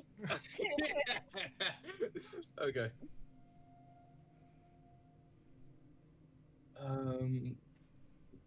Okay. I'm gonna use my inspiration. Okay. Okay. What's that? Please be better. Okay. It's intelligence. Yes. I got a dirty 20. I got a 4 on the guidance. Nice. Yeah. That's what you needed. So I'm gonna PM you what you're able to translate it. Check your games. Okay. I'll read it. Yeah. Experiment 08142003. I can't. The little dots are like the portions of the lettering's kind of broken. It's hard to actually translate that portion. Okay, then we've got this part looks wrecked, but it then goes on failed, matter, it looks like modification, but it cuts off. And then we have prohibited, it says integrate, I think it's integration. And then to Ona, maybe Onagaz, maybe this might be a you thing project. Here the proposal looks like the latter half of proposal approved. Here, and I'll post it. Is that cool? Yeah, that's fine. Okay, cool. You guys want to see? So, like, as soon as you say that, this might be a you thing. I was like, elaborate. It looks like what I imagine the first part of the name of your species. I don't know anything else that starts with it. Oh. Ona. I thought you meant you had like more Ona, swimming Ona. around up there that like might be inside of this. Because now I'm curious. Now I really want to open it up, but I kind of don't at the same time. This was already looking at the latches. She's Yeah, like, I figured. Prohibited. Don't tell me it's prohibited. Well, yeah, failed. It was an experiment. Maybe your people were experiments. Said failed matter modification, prohibited integration. To Onagaz project, proposal approved, something like that. I don't know. I mean, that makes me Might be feel right warm now. and fuzzy to be a project. That's pretty cool. Are any of them like unburied enough to easily open, or do we have to like dig one out? So you glance around and you notice that most of them are buried. This is mostly the one that's most unburied. But as you're looking at this way that this curved disc is, you realize with the latches on it that it looks to be a lid at one point. There is nothing else attached to these curved. Oh, gotcha. So think of it I was as like a imagining lid. a saucer, not just a lid. I gotcha. Yeah. Oh, it's just a lid. Yeah. There's no other attachment to it. You feel that maybe during whatever happened, that the lids were popped off or whatever. You said a bunch of these were around? Yeah, there are roughly about 10 in total. Would I have to re-roll to read them, or would they say Well, things those are just completely. Oh, okay. Right. They're not. Yeah, the one that you guys are is the best one. You could spend a minute or two just to glancing around, and you would realize that really fast. So Elazar will take like a deep breath, just close his eyes and just kind of center himself, and then open his eyes. He wants to look for any like skeletal remains in the area. Okay. Go ahead and make another investigation check. And then. he'll go like a little bit further too, not like really close, but Yeah. investigation. Yeah. Son of a bitch. Nope, 5. Yeah, you don't see any kind of skeletons. So, Elazal, at some point, weren't we told about this? This hidden, forgotten, underground, whatever civilization city that had something to do with you You're right. and your folks. Also, the same forgotten underground hidden city that has the device that Ariel and Orcus are looking for. Yeah, that was Avarice. She mentioned a creator. I didn't Right. think of creator and experiment as that I was an experiment. It's just that but yeah. So maybe we're getting Anazi closer. Yeah, we're getting closer to figuring out where this city is at. I mean, that was my initial thought once you said that it wasn't Charlatan. It was the only thing I could think of. Like, we're underground, right? We're obviously in a fairly hidden area. Yeah. So I think you might be right. So maybe we follow these stairs. Yeah. Yeah. Already down here. Also, might not be the city. Might just be like an external laboratory or something. Right. So.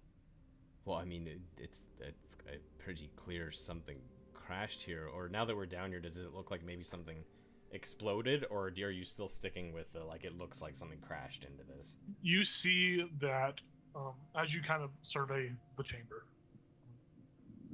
It's obvious to you that this has something had been hurled through the sky at such an alarming speed that it moved fast enough, and maybe with whatever the strange materials may have allowed it to just pummel through the earth. There is obvious wreckage, but you can see that over the years, the earth has reformed and kind of fixed itself. Yeah. Be it by animals or other beings with capabilities like that. But you do see what look like some portions of the cave system, like the stalagmites and stalactites, that have begun to regrow. They're a little bit smaller than the rest of them. It's obvious. Yeah, you can see that something came hurling through the sky into this chamber. Yeah, I mean, is that staircase the only exit from this room? Yep. I mean, my best guess, I mean, I checked for skeletons. That doesn't mean there aren't any. They could be buried. But my best guess is if something crashed here that had any kind of life form on it, be it onagaz or something else, maybe they made those steps. Maybe they went further in. There's only one way to find out. Yeah. Let's go. Are you taking point? Me? Yeah. Okay. I will. Okay. You follow the steps. They do descend into an area, like they curve around the corner, and they have a small descent to them. It's nothing crazy like you're climbing, but it is a natural like descent ramp. You can obviously tell that these steps have been carved out very meticulously, expertly done. As you enter and come around the corner, you see that you come to a wall area that seems to. You see a wall that looks like maybe the rocks collapsed in on themselves or something, but there is a crack in the wall. It's barely big enough for several of you to squeeze through. Those of you that are hulking, huge entities, it is probably going to be a struggle to squeeze through those cracks. But you see that it looks like you come to a wall that's just been collapsed or over time collapsed. There's a crack, and it does look like the steps do continue further. Like you see some steps poking out from where the wall has fallen in on itself. All right.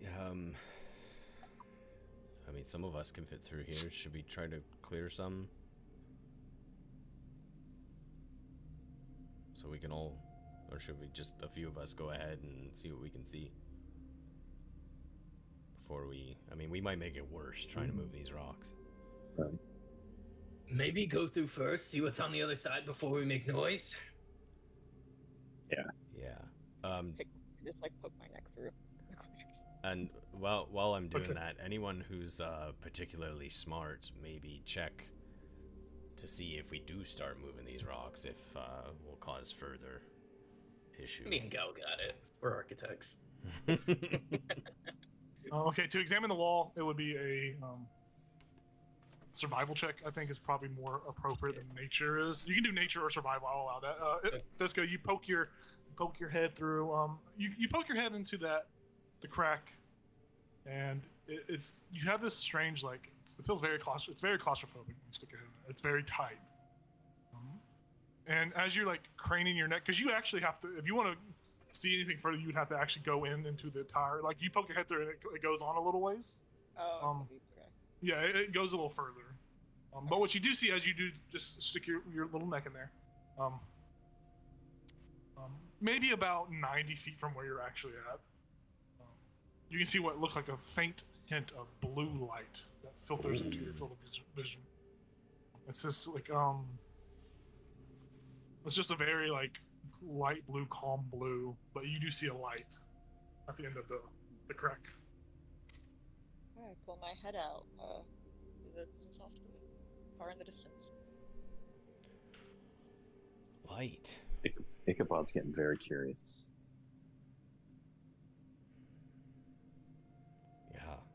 So, is it Ichabod, Fiska, and myself that would be able to fit through there, and the other three we'd need to clear for, or?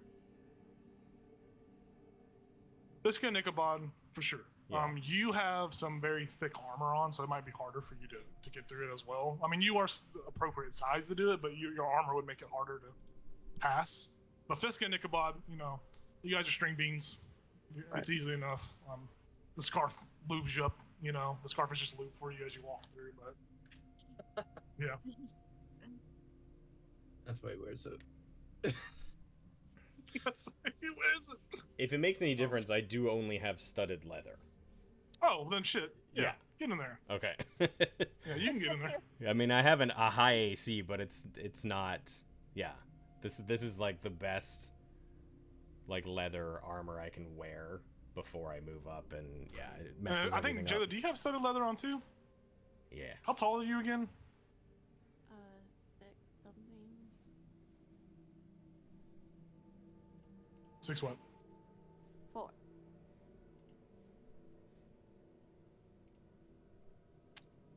Now that I think about it, I think only one that would have trouble would be Gal, honestly. Okay. Because Lorian, you, what kind of armor do you wear, Lorian? You wear heavy? No, I think you have studded leather too. I wear a chain shirt.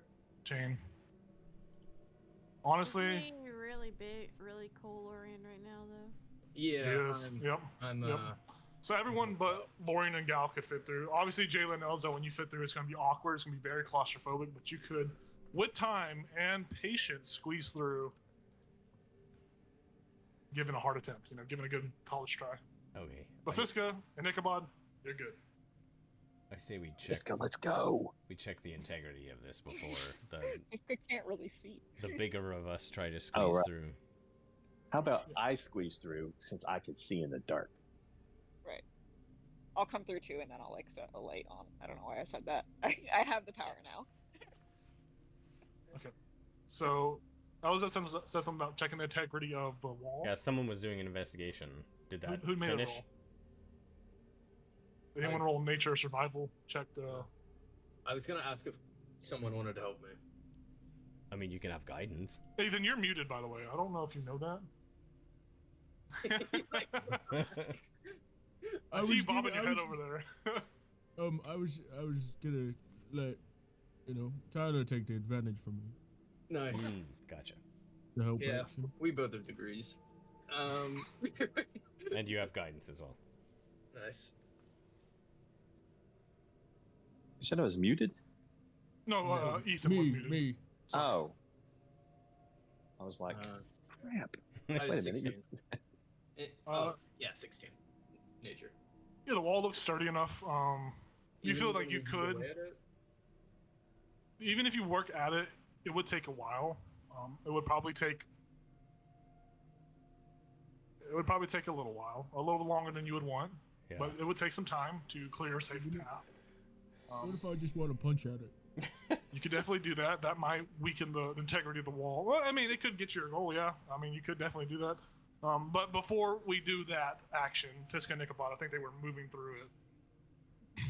So Fiska or Ichabod's in front or Fiska's in front? Who was the one in front? Ichabod, Ichabod? Yeah. go first. Yeah, so you both squeeze through the crack, and you go away. You realize it's only about 30 feet until you see that the room kind of opens up a little bit. Well, like not the room, but the tunnel. Like it's not as claustrophobic. You have more wiggle room. So that's good news. It's not that crazy of a collapse, but you go in and you see that the stairs continue to descend, and then they kind of go around a natural, like a curve that's been carved into the tunnel. Very precise carving too. The steps are precisely carved, symmetrically perfect. It's crazy. It's wild. But you do see that it does curve, and the blue light will get intenser if you continue to go around the curve. Fiska, do we wait?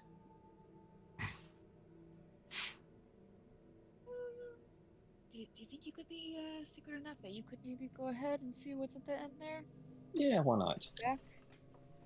So I don't want to bring this light over there Oh, that's fair. before the rest of the crew gets here. That's a I valid gotta be concern. behind somebody else. Okay. So Ichabod, you're stealthing up, correct? Uh-huh. Go ahead and make a stealth roll. I am going to go ahead and use the inspiration that I got, just in Okay. case. Yeah, for sure. You can use it after. You can use it after you get the die roll too. You don't have to Oh, do okay. it anymore. It's changed, yeah. So you can, if you do good. Ooh, 16. I'll keep that. Yeah. You feel confident enough that you're being stealthy and quiet. The rocks don't even know you're there. You go around the curve and you see that about another 60 feet or so as it curves like 60 feet around. It's a continuous curve. It opens into this larger room. The room itself is mainly natural.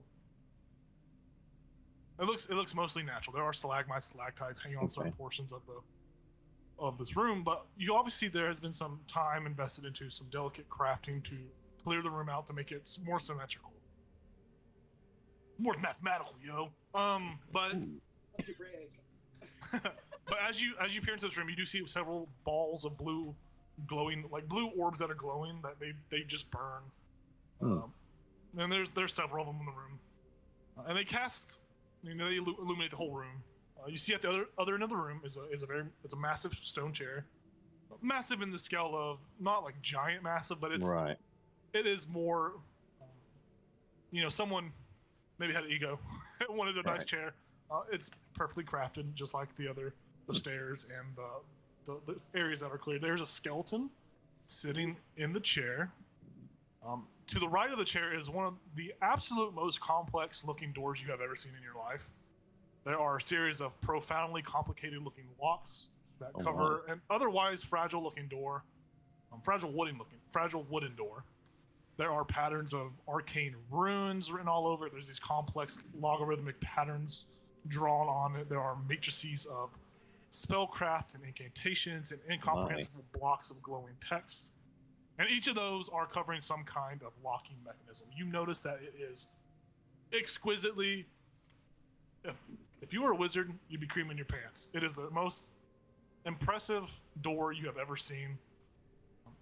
Other than that, there's not much else to this room. The skeleton is dressed in this mainly blue orb with like silver inlaid lines throughout it to give it a little flair. But the skeleton is mainly humanoid. But the bones do look metallic in nature. There's a lot going on in this room. Is it holding any cool weapons? There's no weapons in its hand, but you do see what appears to be one of its hands crumpled up on top of a piece of parchment. Like it looks like there's a piece of parchment sticking out from a closed metallic hand. You hear a voice in your head. All good?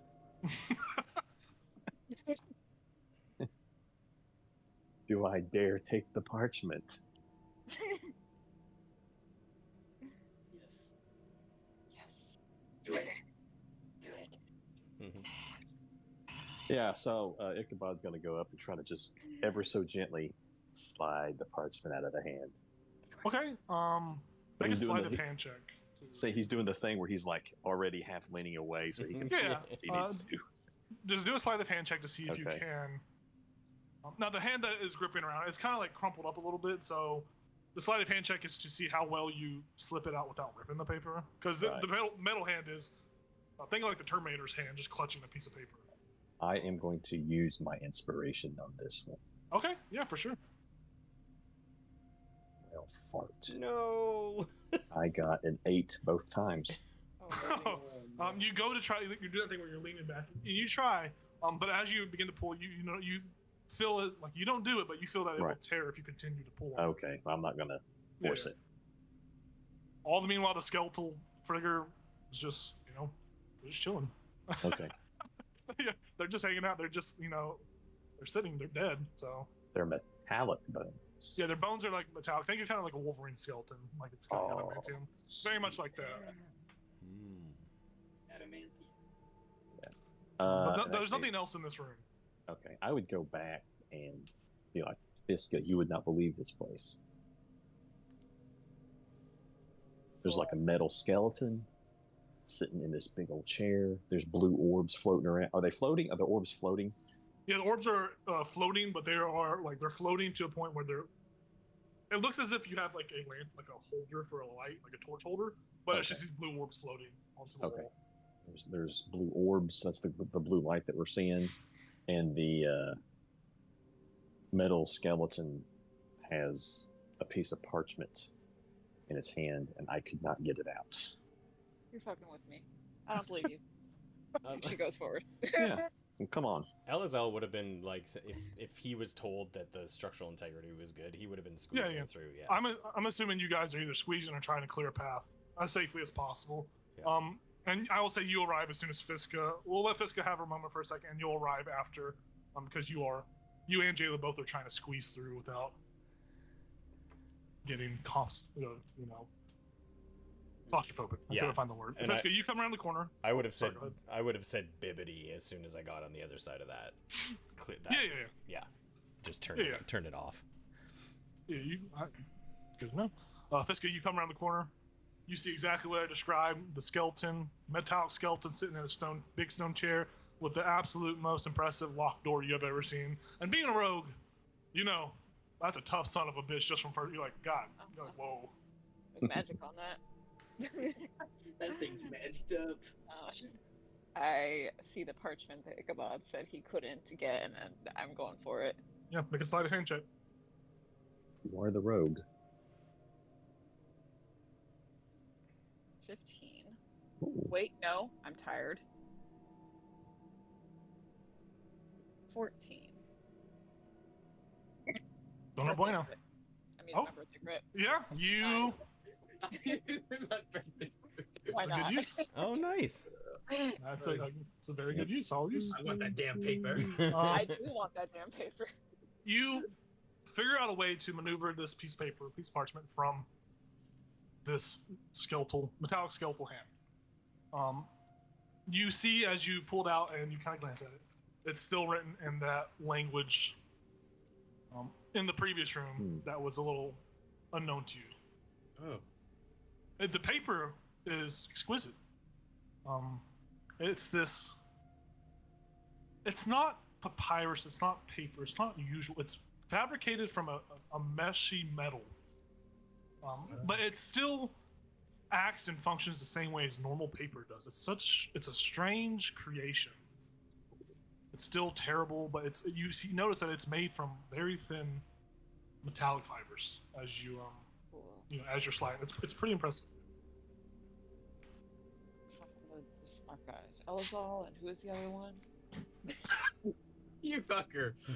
And about that time, as Fiska is overlooking the piece of paper, Elazar, you and Jayla successfully make your way out of the tunnel, and you see the curved steps that continue further down and like blue light up ahead. Lauren and Gal, I assume you guys are just punching and like digging. I'm gonna get my sandpaper out and slowly shave away it. You guys will come into the scene in a little bit. It'll be about it's probably gonna be about maybe 10 minutes of work to clear. Yeah. We're strong. Oh, We're gonna this is start in the hard way. on. Holy shit! Yep. Yeah. It's a lot of rock. Yeah. So can I don't have a shirt on. I have a trade shirt. I mean, Jayla and Elza can also help from the other side or reduce that time in half. I mean, But that is, it's whatever y'all want to do. It's going to take some time to get through that wall, though. I would have been drawn toward the glowing blue. Yeah. And when I get down there, can I try to read it, or have I already failed trying to read that language? You can try to read it still. Okay. Yeah. You come to this. I mean, obviously, the Fiska shows. You come around the corner. Yeah. I assume Jayla and Elza both come around. Y'all see the exact same thing: the big throne with the metallic skeleton and the very complicated-looking door. And Fiska and Ichabod are by the skeleton. Holy shit. What? What the hell is that? Can you read this? Yeah. I mean, I could try anyway. What am I rolling again? What was it? Just an intelligence check. Intelligence. Okay. This looks like a completed note. There's no breakage in the words. Like it looks like a completed. Same as last time. It's a nope. And it's still lost to you, sadly. Yeah, makes sense. I'm getting a little frustrated. Yeah. I look at Gal. I look. No, I don't think he can speak this. Yeah. I'm not there. He's still up on the other side They're of the still wall. digging. I'm sorry. I'm built like a gas station. I'm not leaving. Yeah. Okay, wait. Is Like Lorraine here LeBron. now? I guess I got. I will say, Okay. if you guys want, y'all can wait the time for them to get there, and then y'all can continue. Or if y'all want to roleplay a little bit, Well, they can just join after that. I would actually ask you, like, the door. Is there anything about this scene, the skeleton, the door, any of the orbs? Is anything familiar or like drawing me in, or is there anything like? Cause if I approached the door a little bit, do I get like any kind of feeling or?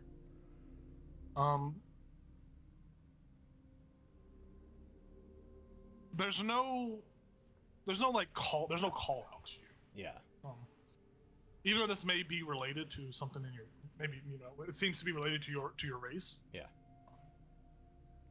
The only thing that calls out to you, in a sense, is more so in understanding anything. You realize this is probably what you're seeing are probably things from the Nethril Empire.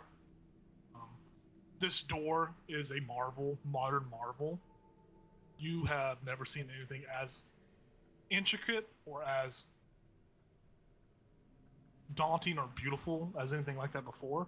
There's no call out to you. Yeah. You do see that there are several locks that could potentially be picked, but it would be hard.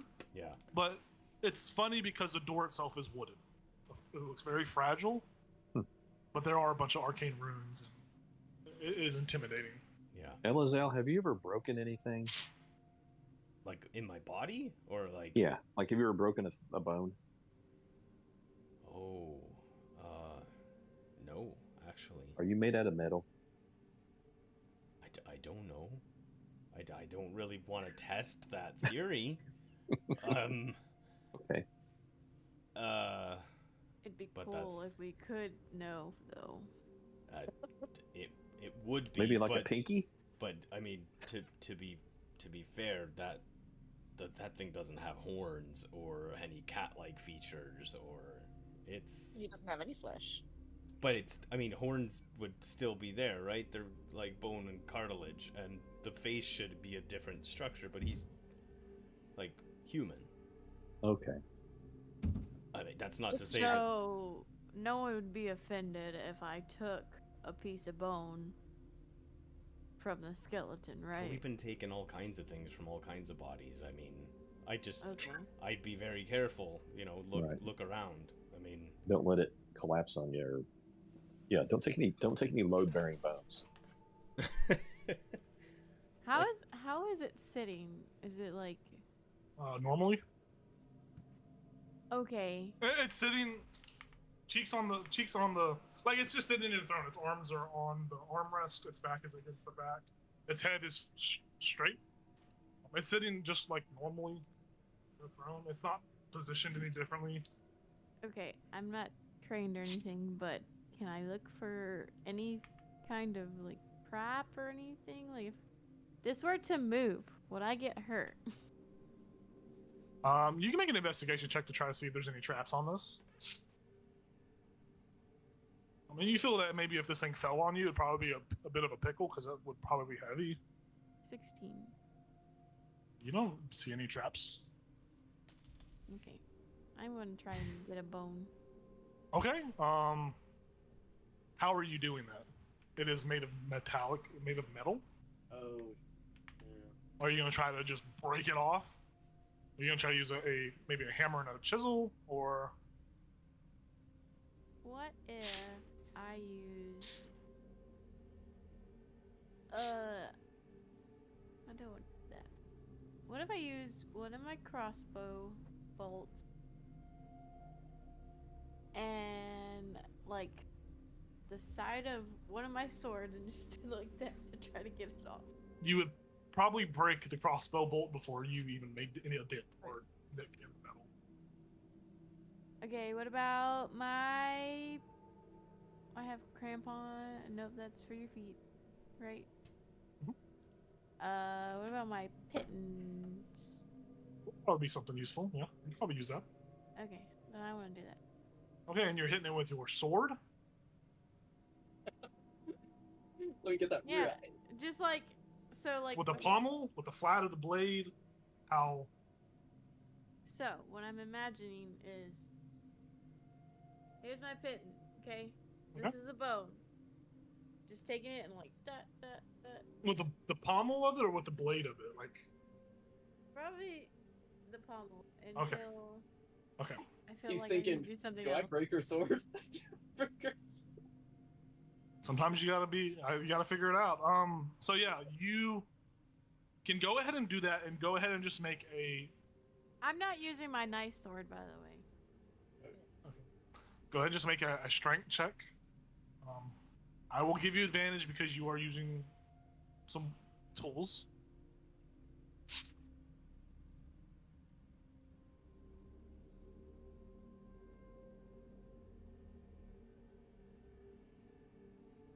Strength check. So that's Just strength. What's your strength modifier? 15.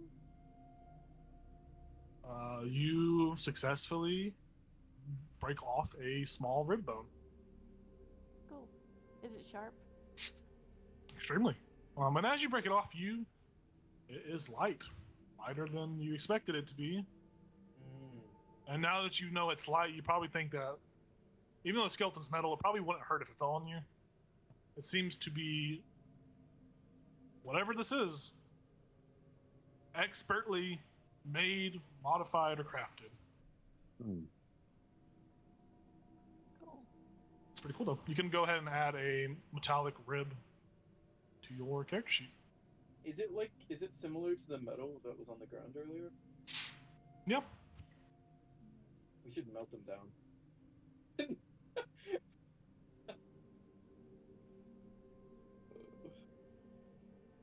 About that time of whittling and diddling, down Lauren, you guys finally break through the wall. You make your way into the chamber and see the skeleton, the stone chair, and the impressive-looking door. Those statues don't exist in this world. I was just gonna Those ask. are just those are just there. Okay. Oh, okay. There's a But I will say, those that were looking at the throne, there is no, just off the rip, there is no spots of like. So you would think that if you die or decay, that there would be like a spot or stain or something left behind. There is nothing of that nature there. It's just clean, perfect, and then there's just the bones. It's pretty weird. It's pretty odd. Yeah, I'll call back to Lorian and say, there's a letter in that same language. Okay. There I'm you like go. huffing and Breathe, puffing after. just breathe. All right. And then I'll walk over. Okay. Go ahead and make an intelligence check. Fuck. Do I have advantage because I read the last one? No, You have You don't. guidance. but you have guidance.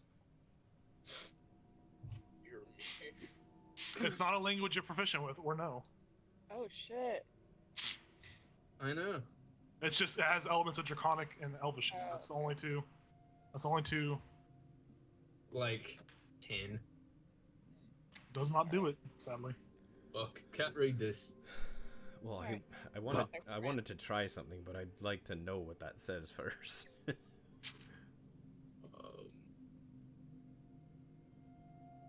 Anyone else know Draconic or Elvish? Anyone? No? Undercommon? No giant. Maybe we need to take it to the scholar. That's what Yeah. Not the mages. The mage. No. yeah. Someone we know we can trust. Stick it in my pocket. Does your daughter know Draconic or Elvish? No. None of Fisk's daughter would know this language. I can just tell you that off the jump. Okay. I'm gonna tell everybody to just stand back and have weapons at the ready. I just want to test something. That's cool. Go for it. I pulled my collar though. I'm gonna reach out and put my hand on the skeleton and send like a shock through it using my lightning. Okay, I like that. You do that. The metal on the body reacts to that. It melts off of the body. Oh. And falls to the floor. So is there just a regular skeleton left now? It's just a... You would think there would be just a regular skeleton. There is no longer anything sitting in the chair. Oh. The metal melts. It is just a puddle now, and there are just some blue robes with this very fine silver engraving. Like, it's not engraving, but silver lining there. It's full of what appears to be mercury. Metal like shines like mercury. It's what it looks like as a liquid. It's like mercury. Yeah. Like Jacob doesn't know if mercury is conductive, so he's not. It looks like mercury. The pool of water, or pool of metal, looks like mercury. So it doesn't re-solidify; it stays liquid. Yep. Interesting. If you want, you could send another current through and see what happens. Through the puddle. Yeah. Yeah. Okay. You send another current through it, and it turns into the puddle forms into a solid plate on the ground. Whoa. It seems the material's properties change when there's a current applied to it. Interesting. Yeah. Elzel will just kind of turn around because he'll be like kind of crouched down. He'll turn around and he'll be like, "This would make both a great armor and kind of a shitty armor if you ever get hit by lightning, because it's light, right? But yeah, very interesting. Hmm. What is there any like runes or writing on the chair at all now that we can see it pretty clearly? Chair itself is just stone that's been carved in. Okay.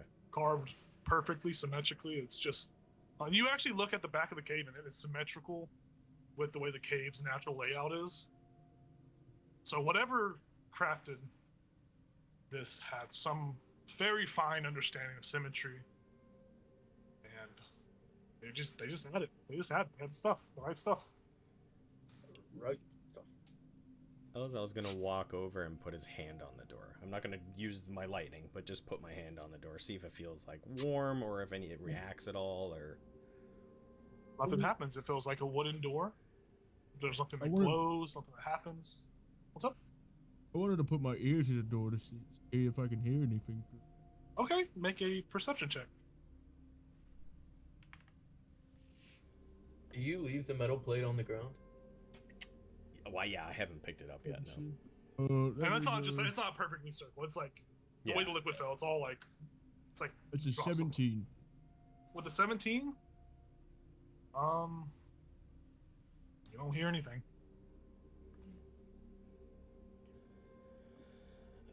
Nothing seems to be coming or making noise. Can I kick it down? Well, hold on.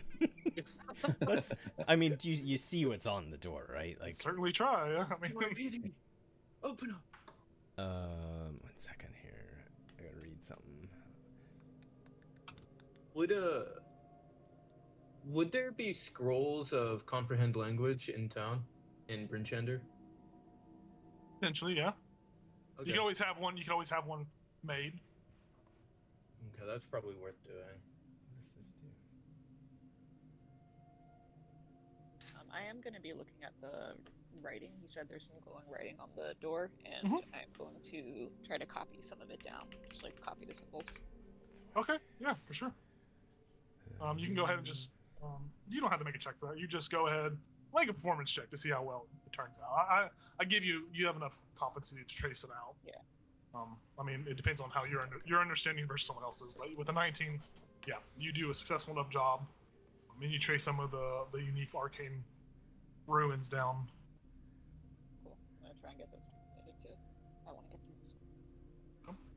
So I will hold up a rolled up piece of paper. I was just rummaging around in my my bag, and I'll say, so I have this.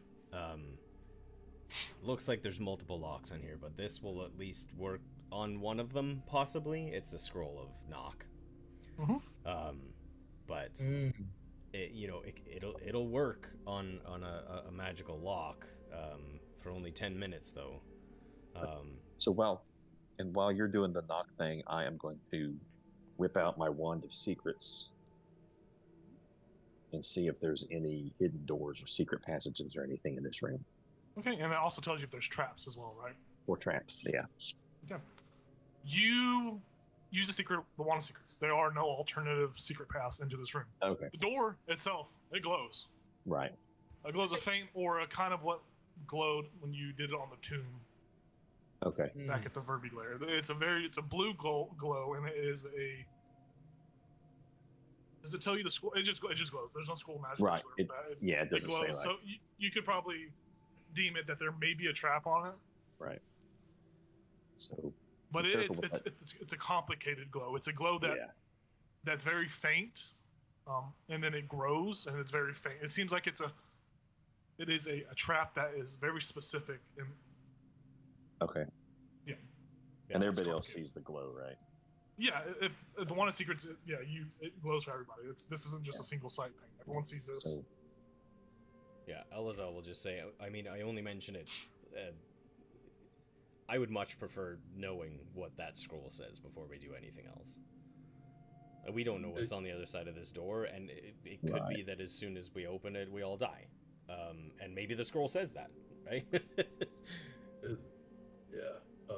Seems like maybe a not today thing. I It's kind of my idea. highly agree. I know that's strange coming from me, but no, I mean that's. I think you're right. I think we find someone trusted to try to read that, and I mean, like I said earlier, at this point, this tunnel kind of feels like ours now. I'm sure there's other bugs down here. Yeah. But we could always come back. That's true. I was planning to go to Bryn Chandra today, so I could look for scrolls of comprehend language or commission some. Yeah. So That'd be very it's helpful. only a 3-hour. It's 6 round trip. Yeah. I've got to get the brain to Crafter. Right, and I would actually probably send those. So the doppelganger blood potions that I have, they don't need to be made into something else, right? They're ready to use, or is there a way to stabilize them so they can last longer? There is no way to stabilize them, but they are ready to just drink. Okay, so never mind then. But yeah, I'll just say, how about we get out of here? Yeah. Get to somewhere safe, and then we'll go from there. Yeah. Because we also have to figure out how to tell the town about this whole doppelganger business.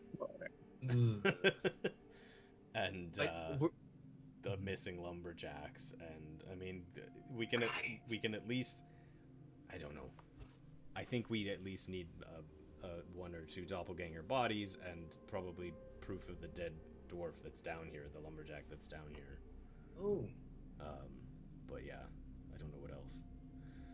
But let's grab what we can on our way out, and probably go back and see what's her face is up to, how the mead's coming, and I hope she's not dead. I mean, I hope so too.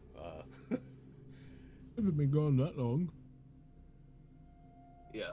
Yeah. I guess I'll turn back. If we're going back, it'll wear off anyways. So. Yeah. And I wouldn't want them to see me.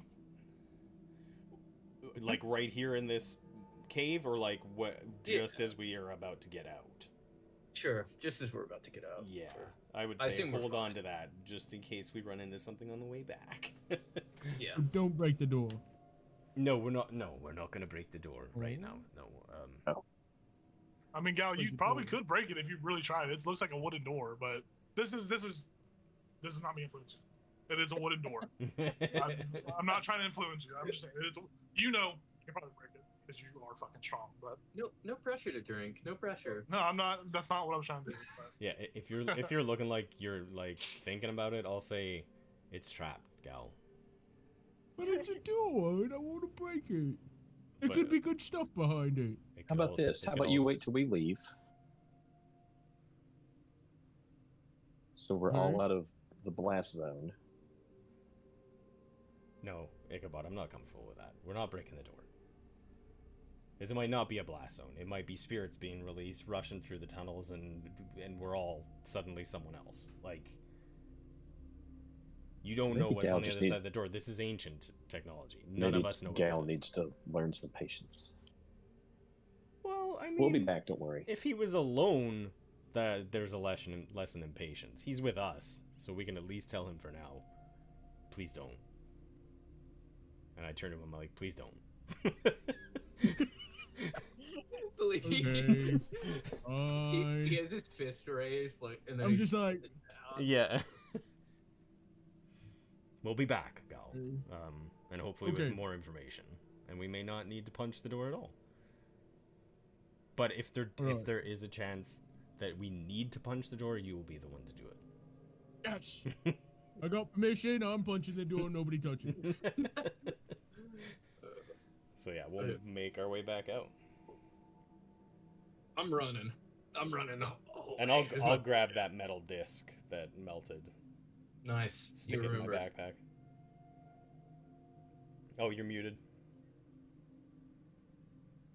When the fuck did I do that? I was gonna say, do you want to like try to shock it again to reform it? You can try to make the puddle more easier to carry when you like shock it instead of just because right now it's kind of just like everywhere, like it's just melted in like various Yeah. angles. What's the floor made out of? Is it stone or is it like dirt? It's stone. Oh, okay. I mean there's a big rock nearby. You could probably chisel out and like make a circle of rocks. I guess like you can make smaller rocks from that rock if you wanted to. You could have your companions like scoop it up and like form it for you if you really wanted. How big is it currently? The puddle. Right now it's maybe 5 feet in total diameter. It's shit, like okay. it's very strange the way it's because it's like it just all puddled down and fell out and spread. Yeah. So I mean, I will say if you want to take the time with your companions to work together to make it more easier to maneuver, you guys can definitely do it. You can get it down into about a 2-foot circle. Yeah. If y'all all work together. Yeah. I'm not gonna make y'all roll for that. That just happens. Okay. You do that. Okay. Add it to your backpack. You can put you can just put mithril metal if you want. Okay. Ooh. Is that the ancient metal? Is that... Appears to be something. Okay. But yeah, so you guys are leaving the door and you are heading back up the tunnel shaft, climbing the rope. Are y'all leaving the ropes and the pittons there, or are y'all like just unhunkering? I think we could pull the ropes up and leave the pittons. Yeah. I'll take pittance. So you are So so you Fiskner who can fly and grab the pittons after us. okay. So y'all are moving everything to allow entry and exit. Fine. You ascend easily enough. Come to the same scene you're in, the same tunnel, same chamber with other tunnels. The bodies are still on the ground. The dead worms and the dead Rimaraz. We should pick up the bodies and the dwarf. Where did you leave the one you were wearing around your neck? What is that? Is it still on your neck? No, it's in the I bathroom of the identified- second story. Oh, that's right. Oh, Finish us. right. Yeah. Yeah. Right. I wrote That's through down standard. with it. Yeah. Are y'all taking anything else with y'all as y'all exit, or what are y'all doing? Like, are y'all just making a bolt for? Getting the bodies. Yeah. Because there are 2 doppelganger bodies, and then there's one lumberjack, like slightly decayed. So it's been here probably a couple days.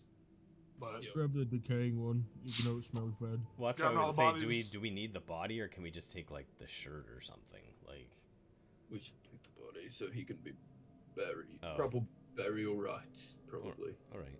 Yeah, that makes sense. And then I'll have doppelganger on each shoulder. So are we sure that the doppelganger that escapes down here is one of the dead ones? Yeah. Is there any like defining like clothing or anything on it? it's wearing lumberjack-esque clothing. Yeah. Okay. I mean, How does it have form any of the signs things. of decay? I mean, there's been maybe if you make a medicine check, you could probably pinpoint how long it's been here. There's 2 doppelganger bodies, right? Right. Yeah, so there's one that y'all were chasing, the guy that was bleeding out. Yeah. That one's fresh. I mean, Okay. there's obviously a giant hole in his chest, Yeah, yeah. like the other bodies, but the other one is. I mean, it's been here a little longer than that one. I can make a medicine check. I'm pretty, Nice system. pretty decent at that. And I provide him. Um, with a brush. Yeah, that's fine. Nice. Okay, and I'll cast guidance on myself. Oh, natural 20.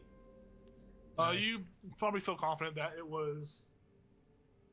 The body was killed, deceased, maybe 5 hours, maybe this morning, 5 hours ago. Okay. There we go. So you think that maybe little old Georgie here walked on in to look for something or do something, Yeah. and he just met his Yeah. demise. He got jumped.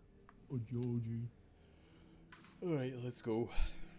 Okay, I'm carrying them both on my shoulder. He's got the dwarf. I got the door. Have him over And my. I'm holding him. And I'm booking it. I'm You running guys it. I can handle. travel back to Shander's. You find your way back. Yep. You don't run into anything, but you do find the trapdoor, ascend it, come out into Shander's house. Place is still it's still a mess in a sense, but I think y'all did clean up a little bit. There's a freshly broken window with the curtains in front of it that's just blowing in the breeze. The door's shut. You guys are back in Shander's house. Are the organs from the two dead ones like liquefied since they were sucked? So we can't harvest them? Nope. Damn it. What time of day is it? About this time, it is roughly maybe 5, 6 in the afternoon. Okay. No, I get it. Because you remember, this is still the same day as the election. Yeah. The election happened at I think it was 10 or 12. Yeah, I mean, outside when we're outside the in-game time, it takes forever, but it's still the same day. I'll turn to Ichabod and just say, I mean, as first order of business, should we call everyone now, or do we go back and formulate what we're gonna say and do something about it tomorrow, or do we hide it all? I mean, they're gonna notice Shander's missing, and they know we chased after them, so. What a great look. Yeah. So the longer we killed our wait, political opponent. yeah, the longer I we think wait, we should the go more, ahead. The more suspicious we'll be. Yeah. Yeah, I guess we should go ahead and Out them. tell everybody. I would say then just, whatever daylight is left, broad daylight, we just carry the bodies into the square or whatever, out front, Yeah. right where we did the. Yeah, basically, Ooh. just drop it. Ooh, I took Shander's fine clothing from his box. Right. We could put him on the Shander body so everyone's like, oh, that's Shander. Wait, what was he wearing? His clothes already. Yeah, but in the box there was fine clothing, and Yeah, because in of that, the we got treasure the- chest. We got the other stuff. No? Just keep them? Just sell them. Sell them? Okay. It would make the most sense that he was wearing what he was wearing at the. Yeah. Fair enough. Yeah. So, yeah. He's gonna look pretty beat up. I was wearing him around my neck as we came. Wait, what the fuck are y'all doing? I zoned out. What are y'all doing? Oh, the idea is to bring all the bodies back to where we held the election. So in front of the meat hall, okay? Yeah, and Yeah. just kind of drop them there and call everyone out. Okay. How do you call everyone out? What's the? Is there like a Is there like a bell that you ring in this town, or how do you let everyone know there's like a emergency meeting? I mean, someone can start yodeling if they. You could go to house and have people That's spread the yodel. word, or it's up to you guys. There's no bell. Yeah. Or maybe the townspeople can put one in later on. I'll do but that, not- yeah. Yeah. I'll make Mark that order a down. bit. I'll make that. I'm gonna make a note. I'm gonna get on my axe speak so I look more imposing. Okay. And then I'll also, if Gal's going door to door, I'll also go, and we'll be like, "Town meeting." Is the town crier still doing his thing, or is he retired Oh, for the day? The town crier at the time was Kat Caddington. She was the moderator of the debate. But there are several. You find the little boy Owen, Yeah, yeah. I think that's what his name was. You find him, and he is excited to, if you want to have him go spread the word, he will spread the word for you. Absolutely. He goes around, holy shit! There's news! There's news! Come to the meat hall! And that spreads throughout town like wildfire. Roughly, maybe it takes about maybe 10 minutes for the town to assemble. You know, some people are rolling they roll their eyes when they hear the news, like, okay, sure. But eventually the whole town is before you in front of the meat hall. Now, are the bodies just in the open? These gray like featureless humanoids? Are y'all covered them, or what's going on with that? What's that look like? I literally wore one around my neck as I rode through the city, so I don't know. Well, no one got a good look at that because it's still clothed, right? So Yeah. you were going too fast. They didn't. But what's the overall presentation? Like, what's the vibe? Basically, what's the vibe you are putting out for the town? I think we'll have left. Relax. Oh, sorry. Go ahead. I think we should cover the bodies as if they were normal dead bodies. I think it will help humanize them and make it maybe help with our story. Right. That they were people they knew.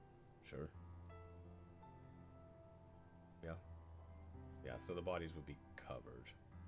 Okay. So the crowds gather. People are murmuring. And there's a little kid like, holy shit, they killed someone. And the mother's like, no, they didn't. What the fuck are you talking about? There are people who just gather around looking at the bodies, and they're all confused. They lost. But they're all there, and they are waiting for y'all to talk to them. They're just waiting like a dogs, like little dogs. They're just waiting. So Ichabod just kind of steps forward as the new town speaker and says, and of course he still has like the raspy whisper voice, so he's not that loud.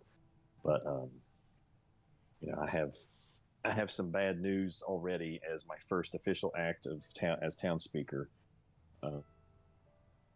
So before I say this, so we're not telling them that these are doppelgangers yet? Or we are. I was imagining we were as a part of this. We're just covering the bodies for now until. Oh, so it's like, what the crap? Right. Okay. Yeah. So bad news. It appears that our fine town was infiltrated by a malevolent force. Some of the folks that we thought we knew, we did not know, as they were doppelgangers. Do they know what those are? No, they're all like lost. Oh, And they're okay. just like, you see them like all raise their eyebrows in confusion. So doppelgangers are shapeshifters, basically. So folks such as Shander and his lumberjack friends were not actually Shander and his lumberjack friends. They were wicked creatures that took their form and tried to influence you. And we had to, as you can see here, take care of them. Yeah, and Elza will speak up and he'll say the reason that Shander ran from the fight between him and Ichabod was if Shander were to have fallen in that fight, he would have reverted back into his doppelganger form. And that's actually what's under these blankets. I mean, you don't have to see them, but if you're curious and you want proof, they're here. Okay, I will say you guys can either both make a persuasion check, or y'all can allow one person to make a roll at advantage. I will give Ichabod advantage. Okay. You said persuasion? Yeah. I mean, you could use intimidation too, honestly. I mean, that would be better, but I'm not actually trying to intimidate them. Any kind of like persuasion, intimidation, deception, any kind of talking. I don't think I'll deception do really that applies. anyway. And you Okay. have guidance too. Okay. So that was a 30-20. Okay. What does guidance do? Just That's, you can add a D4 to the roll. D4? Okay. So a 21. Okay. The group, the message, it lands in them, and the group, they don't freak out or panic. There is a there's concern in some people's eyes. An older gentleman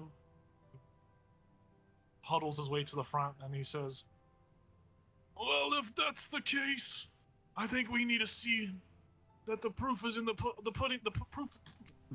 We need to see the bodies, just to make sure." Just to preface this and to warn you, the doppelgangers actually look like the pudding that you just referenced. He licks his lips. He licks his lips a little bit. Not like that. Oh. So Ichabod just like, "Are you ready? Are you sure about this?" Elazar will I'm just be not like, getting any younger. Elazar will just be like, anybody who doesn't want to see it, I mean, Yeah. cover your eyes, turn around. Nobody Ichabod covers just- their eyes. No one covers their eyes. That's fair. Ichabod just Let's reaches keep down it and grabs great. the blanket Okay. or whatever, just goes. Yeah, you hear a bunch of people gasp, and the old man's like, "Well, shit. Who's gonna cut our fucking wood now?" Well, I mean, you're a town speaker, and what you said is true, and I mean that sucks. Damn it. There's a conspiracy afoot. Well, The Red Scare. I'm no doppelganger. Are you? He looks at his name. Are you a doppelganger? No, I'm not a doppelganger. The people begin to look amongst each other. Oh, They crap. are. There's a little bit of Yeah. fear spreading amongst the crowd, but it's tameable. You know, it's tameable. You see, Yeah. I mean, it's just I'm like, any "Oh, whoa, human whoa, trait. whoa." It's like, I think we've got a handle on this now. We have to stick together if good meat is to get through this. You see Owen step forward. Well, I hate to be the guy to say it, but I called dibs on his house. The people in town are like looking, and they're like, okay. They shrug. It is a weird reaction. Like you think if they weren't Dell folk from Icewind Dale, they might be a little more concerned. But you are the town speaker. You told the truth. You proved it. You know, these are hard people. These are hardened people. Their environment has shaped them and molded them. Tragedies happen. They are still concerned, not to a point where they are fearful, but there is concern settled into their own hearts, into their souls, of that this may be a bigger deal, Right. deal. And that feeling kind of settles with you guys as well, because you don't really know these people. You don't know if you can trust these people. Yeah. So doing what you could have done could either be negative or positive, given the nature of things in Icewind Dale. But nonetheless, the town will move on. The people will get over it. And honestly, there's an air of excitement. There's a new town speaker, which it sucks for Anissa, her father passed. But there's an air of excitement because this is something new that's never happened, never been uncovered. And they know they're on the turning point of history. And you have an overall positive outlook by the people of Goodmead at the moment. I'll lean in and whisper in Ichabod's ear and just basically say to him, I highly recommend, letting the town know that that's actually going to be your base of operations, given what's underneath the house. Oh, right. Like, You're so Owen. useful. Owen, Yes. I'm afraid that your new town speaker is going to need to use that structure as his base of operations. Oh. All right. I mean, it's fine. It's fine. I mean, I got to live somewhere. Well, what about when you're not here? Are you staying in town? Are you staying local, or are you going? I'll be in and out. Well, can I at least have a room? I don't really have a I room. mean, we're gonna have to fix it up first. There was some Okay. unpleasantness that went on down there. Okay. I'll lean into his ear again and say, I mean, maybe we could convince Anissa that she Right. could let him stay there. Right. If Yeah. he doesn't have anywhere to stay. Like there's always there's always rooms at the meat hall. You know, I've never really been in the meat hall before. You see, most of the people in town are like shaking their head. Yeah, we don't know what goes on in there. They make meat. Okay. I guess I don't know. I'm still learning my way around things. The crowd, though, after seeing this uncovering and being informed, they whittle out. You know, they go back about their business. Unless you have anything else you want to say before they leave, they begin to filter out. Ichabod just turns to the rest of the party and is like, well, that went better than I thought it would. It sure did. I guess do we bury the one dwarf and burn the others? I mean, we don't give want the body to them. Does the humanoid, the lumberjack, have a family? No, there's no one No? that claimed him. Oh, okay. Yeah, we should do something Burn them. relatively respectful. Right. Well, I'm gonna get going to Bryn Shander. Time's a ticking. Well, It's a real trek. all right, you're going now. Well, I don't want to have to go tomorrow. It's a 3-hour there, then I go and do my business, then 3 hours back. So, I will Jacob, remind you that Bryn Shander does close its walls at dark. Does close its doors when I it's could dark. probably get over the. Ooh, you could if you send me with a letter, I could probably get in. Just to I say, don't wanna- we announced that we have a new town speaker. I don't want to push my weight or throw my weight around too soon. Sorry, I didn't mean to interrupt you though. Oh, No, that's fine. I was just going to ask you, which village had that shield with the face that changed on it? I want That to I say didn't buy? it was Bryn Shander. Okay. Oh, in that case, I mean, Let you me could dr- always stay the night. let me draft that letter for you. Yeah, is there any chance you could wait until the morning? Did you? Why is that? Did you want to come? No. I was going to give you some money and have you bring me back a shield. Right. Why would I wait till the morning? To make sure that you could get in. Right, and no one's gonna be awake to work on what you need to work on tonight Yeah, anyway, right. right? That's true, but if I got in, then it'd be first thing in the morning. Yeah, but you're Whatever. breaking in, you're climbing a wall. No, well, if I have a letter, they might just Oh, let me right, in. yes. I could stay if we... Yeah, let's just wait until the morning. Let's all like decompress from this madness that we just went through. It'll still take me 6 hours to do it tomorrow. Right. So. Right. Yeah, you could do it as soon as sun's up. True. I'll set my alarm. Should we stay here, or should we actually stay in the house? I mean, was there enough room in that house to just keep an eye on in case anybody comes out of the door or tries to go in the door, or like, because there's broken windows on there now. I wish. I'm gonna stay there. Yeah. You want me to stay there too, or? I mean, why don't we all stay there? Okay. If we go, it seemed pretty big. I was gonna stay with it. On this and the meat hole just to make sure everything's. Oh, so sure, no- gotcha. Oh, just be what? No, she might need help. You never know. I mean, Right. I was looking around barrels earlier. Might have to again. Somebody tried to take the mead before. They might try to take it again. Not on my watch. What if she gets stuck somewhere or something? Yeah, she's gonna need a. Did she I come mean, if she out? gets stuck, I don't know. Did she come out when the town gathered? Or Gal gets stuck. No, She didn't. she.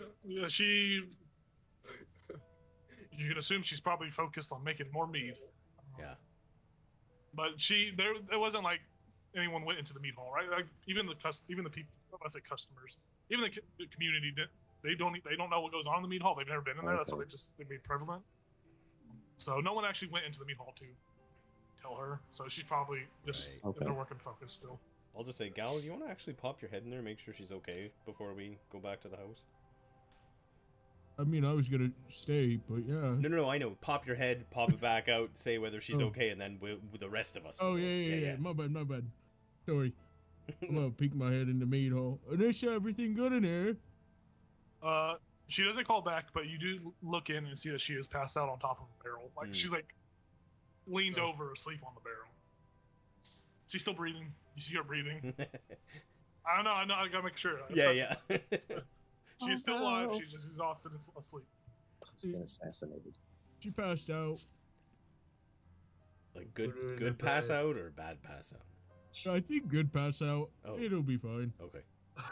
Well, we'll see you in the morning. We're gonna go back to Alright. the house. Yeah. Let me do that. Yeah, you guys depart.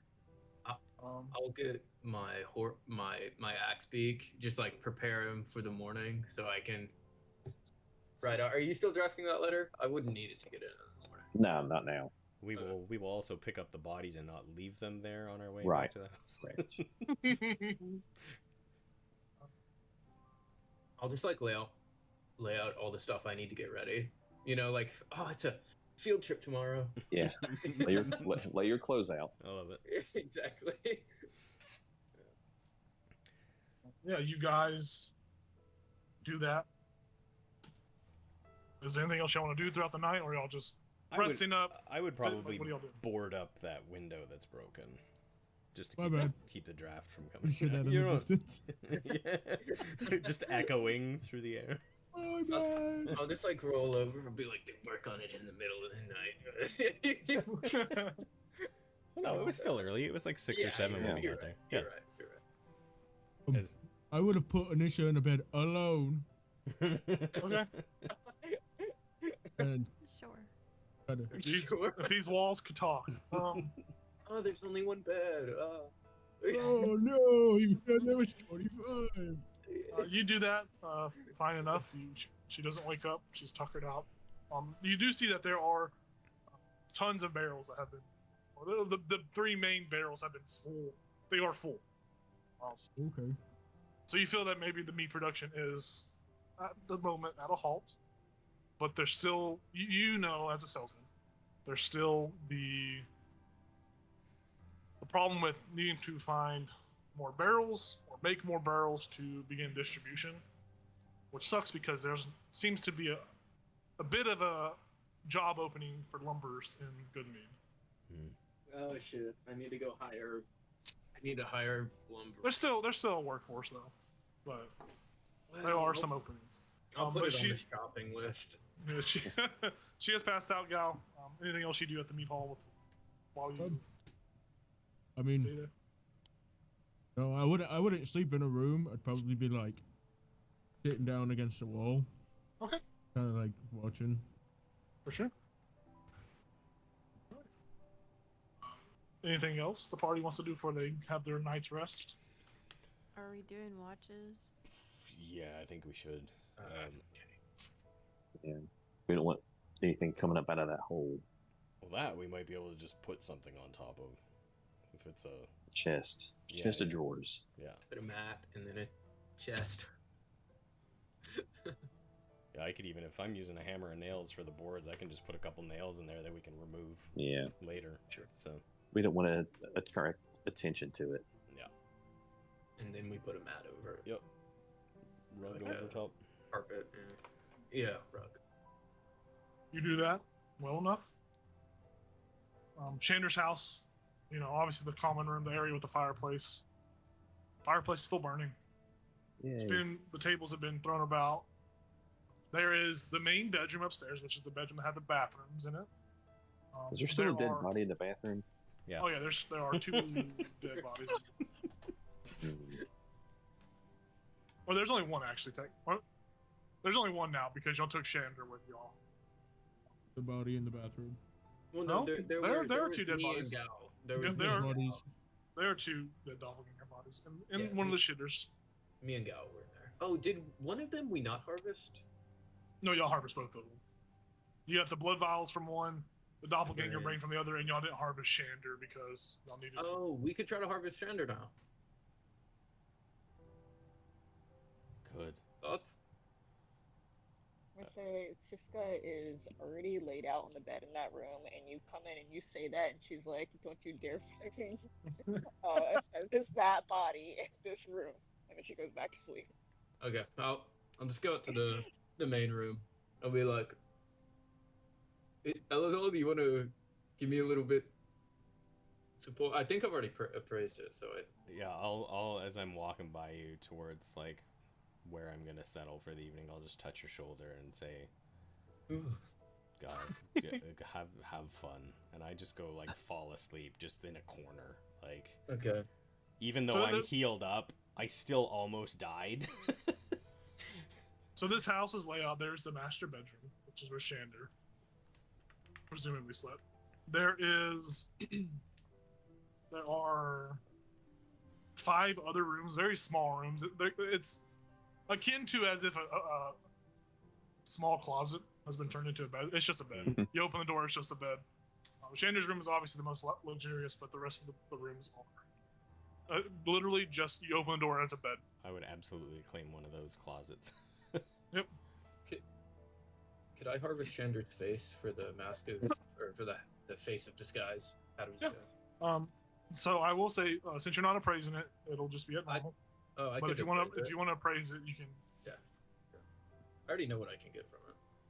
So yeah, I'll appraise it for a minute. So you spend the minute time, and you have advantage on your harvest check. Ooh, that's pretty good. Yeah. Well, I use nature. Yes. 21. Yep. You successfully cut off his face, and you have successfully harvested doppelganger face. It's worth 75 gold, weighs about a pound, expires in 2 days, and it can be turned into a hat of disguise. It's funny because Shander was also the face for the doppelgangers, and we're gonna use his face as the hat of disguise, the mask of disguise. Now remember, if you want anything crafted, it does cost gold. Yeah, if people want to send me with money in the morning. Yeah. Or you could sell it for gold. It's either or. Disguise seems so useful, especially for the people sneaking into Cockalock. Just make sure you add the face to your character sheet. Yeah, I would have. Yeah, Elazar's already asleep. Yes. I assume so. Fiska's asleep. Elazar's asleep. It's just Lorien who is now just covered in. We didn't plan who's doing what watches, so Oh, we probably right. would have done that first. So obviously Elazar and Fiska are not taking first watch. So where is Fiska at? She's in the master bedroom. You've already claimed the master bedroom. Okay. I mean, the bed's big enough to fit too. If you want to get like, put your butt towards her and like crawl in and try to like. Oh, she's widespread. All right, yeah, you're shit out of luck. Wings and all. Yeah. I guess I'll be taking one of the closet rooms. Okay. I mean, the beds in each of the rooms are extremely comfortable. So Yeah. even though it's like the space is limited, it's still very comfortable. Right. Ichabod will take first watch. Okay. Yeah, Elazar would have said Before I he'd go- take last. Okay. Before I go to sleep, before everyone goes to sleep, can I ask if anyone wants the hat of disguise or the helm of telepathy? Is No, anyone interested in those? I'm not. No. Ichabod is not. Anyone else? I don't know. Hat of disguise, helm of telepathy. Come on, I'm gonna need some opinions. I've got no's from them too. Fiska, hat of disguise? No. She's Okay. asleep. She's asleep. She would No one take cares. Okay, no one cares. I'm not am. Well, as of now, we can get them made, and then if we need them, we have them. In my opinion, whoever What? will benefit from them. Nah, I'm gonna No, break these y'all's things- hearts because it these takes things expire. the ingredients inspire. The kicker is the crafting time. That's the disappointing part. How long does it take? It's like 20 days, isn't it? Uncommon items, it's going to be 20 days of work. So 2 full work weeks. So it's going to be longer than. It's It'll going to be be a minute. finished. They'll be finished after the 15th. Now you can, Oh, I will say, you can pay double to have it expedited faster. So you can have it. It costs 200 gold to make the helmet telepathy. You could pay 400 and get it in a week, in 10 days. 200 for the somewhere right there. It costs 200 to make that. It costs 200 to make the hat of disguise. Uncommon items cost, with the ingredients you already have, will cost 200 gold to make. How much gold do I get by selling doppelganger face? How much is it worth? 75. Doppelganger face is worth 75 gold. Shit, should have harvested. Right. I thought someone might have wanted the face. Actually, you know what? I think I'm doing this wrong. I think the cost that I have listed is the cost of the item, the brain. I will say you could. I'll have to get back to you. Let me figure out the math on that after the game, and then I can update that with how much it'll cost. Because you have the main ingredient, you just have to pay the craftsman to make it. Okay. But you can expedite. You can pay them more double to expedite the shipment of it. Can I? I'm gonna go out and ask a big guy if he wants any of these items. I'll go knock on the door. Go find him at the meat hall. Yeah. Do you want a helm of telepathy or a mask of hat of disguise? Mask of disguise. Well, I mean the mat. It'll probably come in handy, but not this second. Okay. I mean, I feel like the mask might be the more important one. Sure. So I'll sell the brain, and then I'll get the. Okay. Cool. Yeah. Sure. Okay. That's good. That's what I was thinking too. I feel like the mask is a little bit more useful Yeah. for the hat. Okay. Have a good. If you want to send me off with any money, any errands while I'm in Brinchanda, just let me know. Not that I can think of. Going for a coffee run. Anyone? Okay. 6-hour coffee run. Yeah. Okay. Yeah. And Okay. so someone's taking first watch, and you're LSL's taking last. Make the bottle take the first. Okay. I will and say, through y'all's watches, nothing happens. Sweet. You'll all. We advance to the next day. Oh, sorry. Go ahead. I would leave a present for my friend in the master bedroom. Oh. Oh wow, dude. I'm just gonna Gross. leave it on, like, I guess if there's a nightstand just right Okay, there. dump. What are you? What are you leaving? Put You it on the have- greatest You have a bunch of shit. Yeah, What I do. specifically are you leaving? Yeah, your bag is Um, just so fucking gross. I put it all in one bag. They're all separate from everything else. Fish to my black bag of flesh. I'll just leave both doppelganger heart. Okay. And then I'm gonna leave a note that says, from a friend. Whoa. And then close the door and go to sleep. Deal with an upper decker one. Yeah. You do that. I think Fisco's too exhausted to even Yeah. hear you, but when you wake up, Fisco, on part of your shift, you do see two mushy doppelganger brains. Hearts. Hearts Nice, Never. nice. on the ground. Mhm. Feel free to munch on them if you like. But if you munch on them, this will be the last scene, and then we'll close out the night session. You munch on a glutton that you are, you eat both brains in a single gulp as you Good lord. just pierce them like on the end of your beak of the fish kebab and kind of like do a weird. You eat it. Anyways, you eat it, and there are. You have that same sensation that you are the embodiment of one of these doppelgangers. So, each brain's different. The first one you eat, you're the embodiment of this doppelganger. You see you look over and you see some other lumberjacks, people you're akin to, as your fellow friends. And you see Shander is looking at a bulletin board with a bunch of notes on it. And Shander is going around prepping for tomorrow's town speaker election.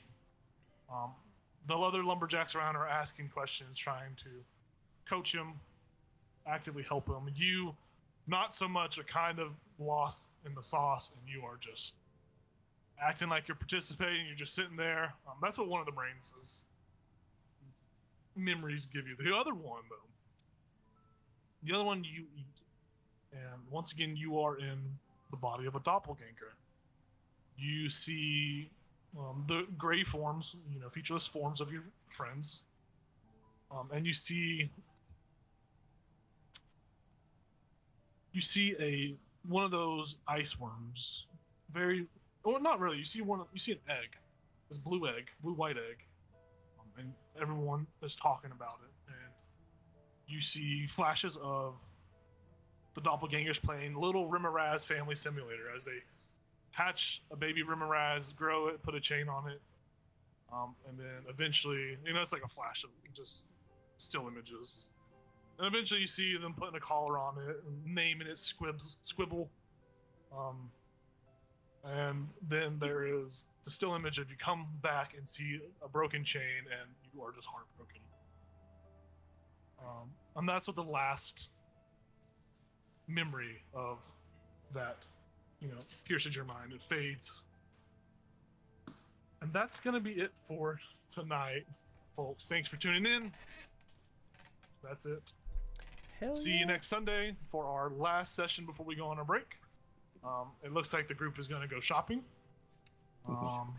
Eventually translate a scroll or parchment that is unknown to the party. It's like a dead language. And then maybe go back into the tunnel, maybe figure out what their priorities are. Yeah. But thanks for tuning in, and we will see you next week at the same time. Bye. Bye.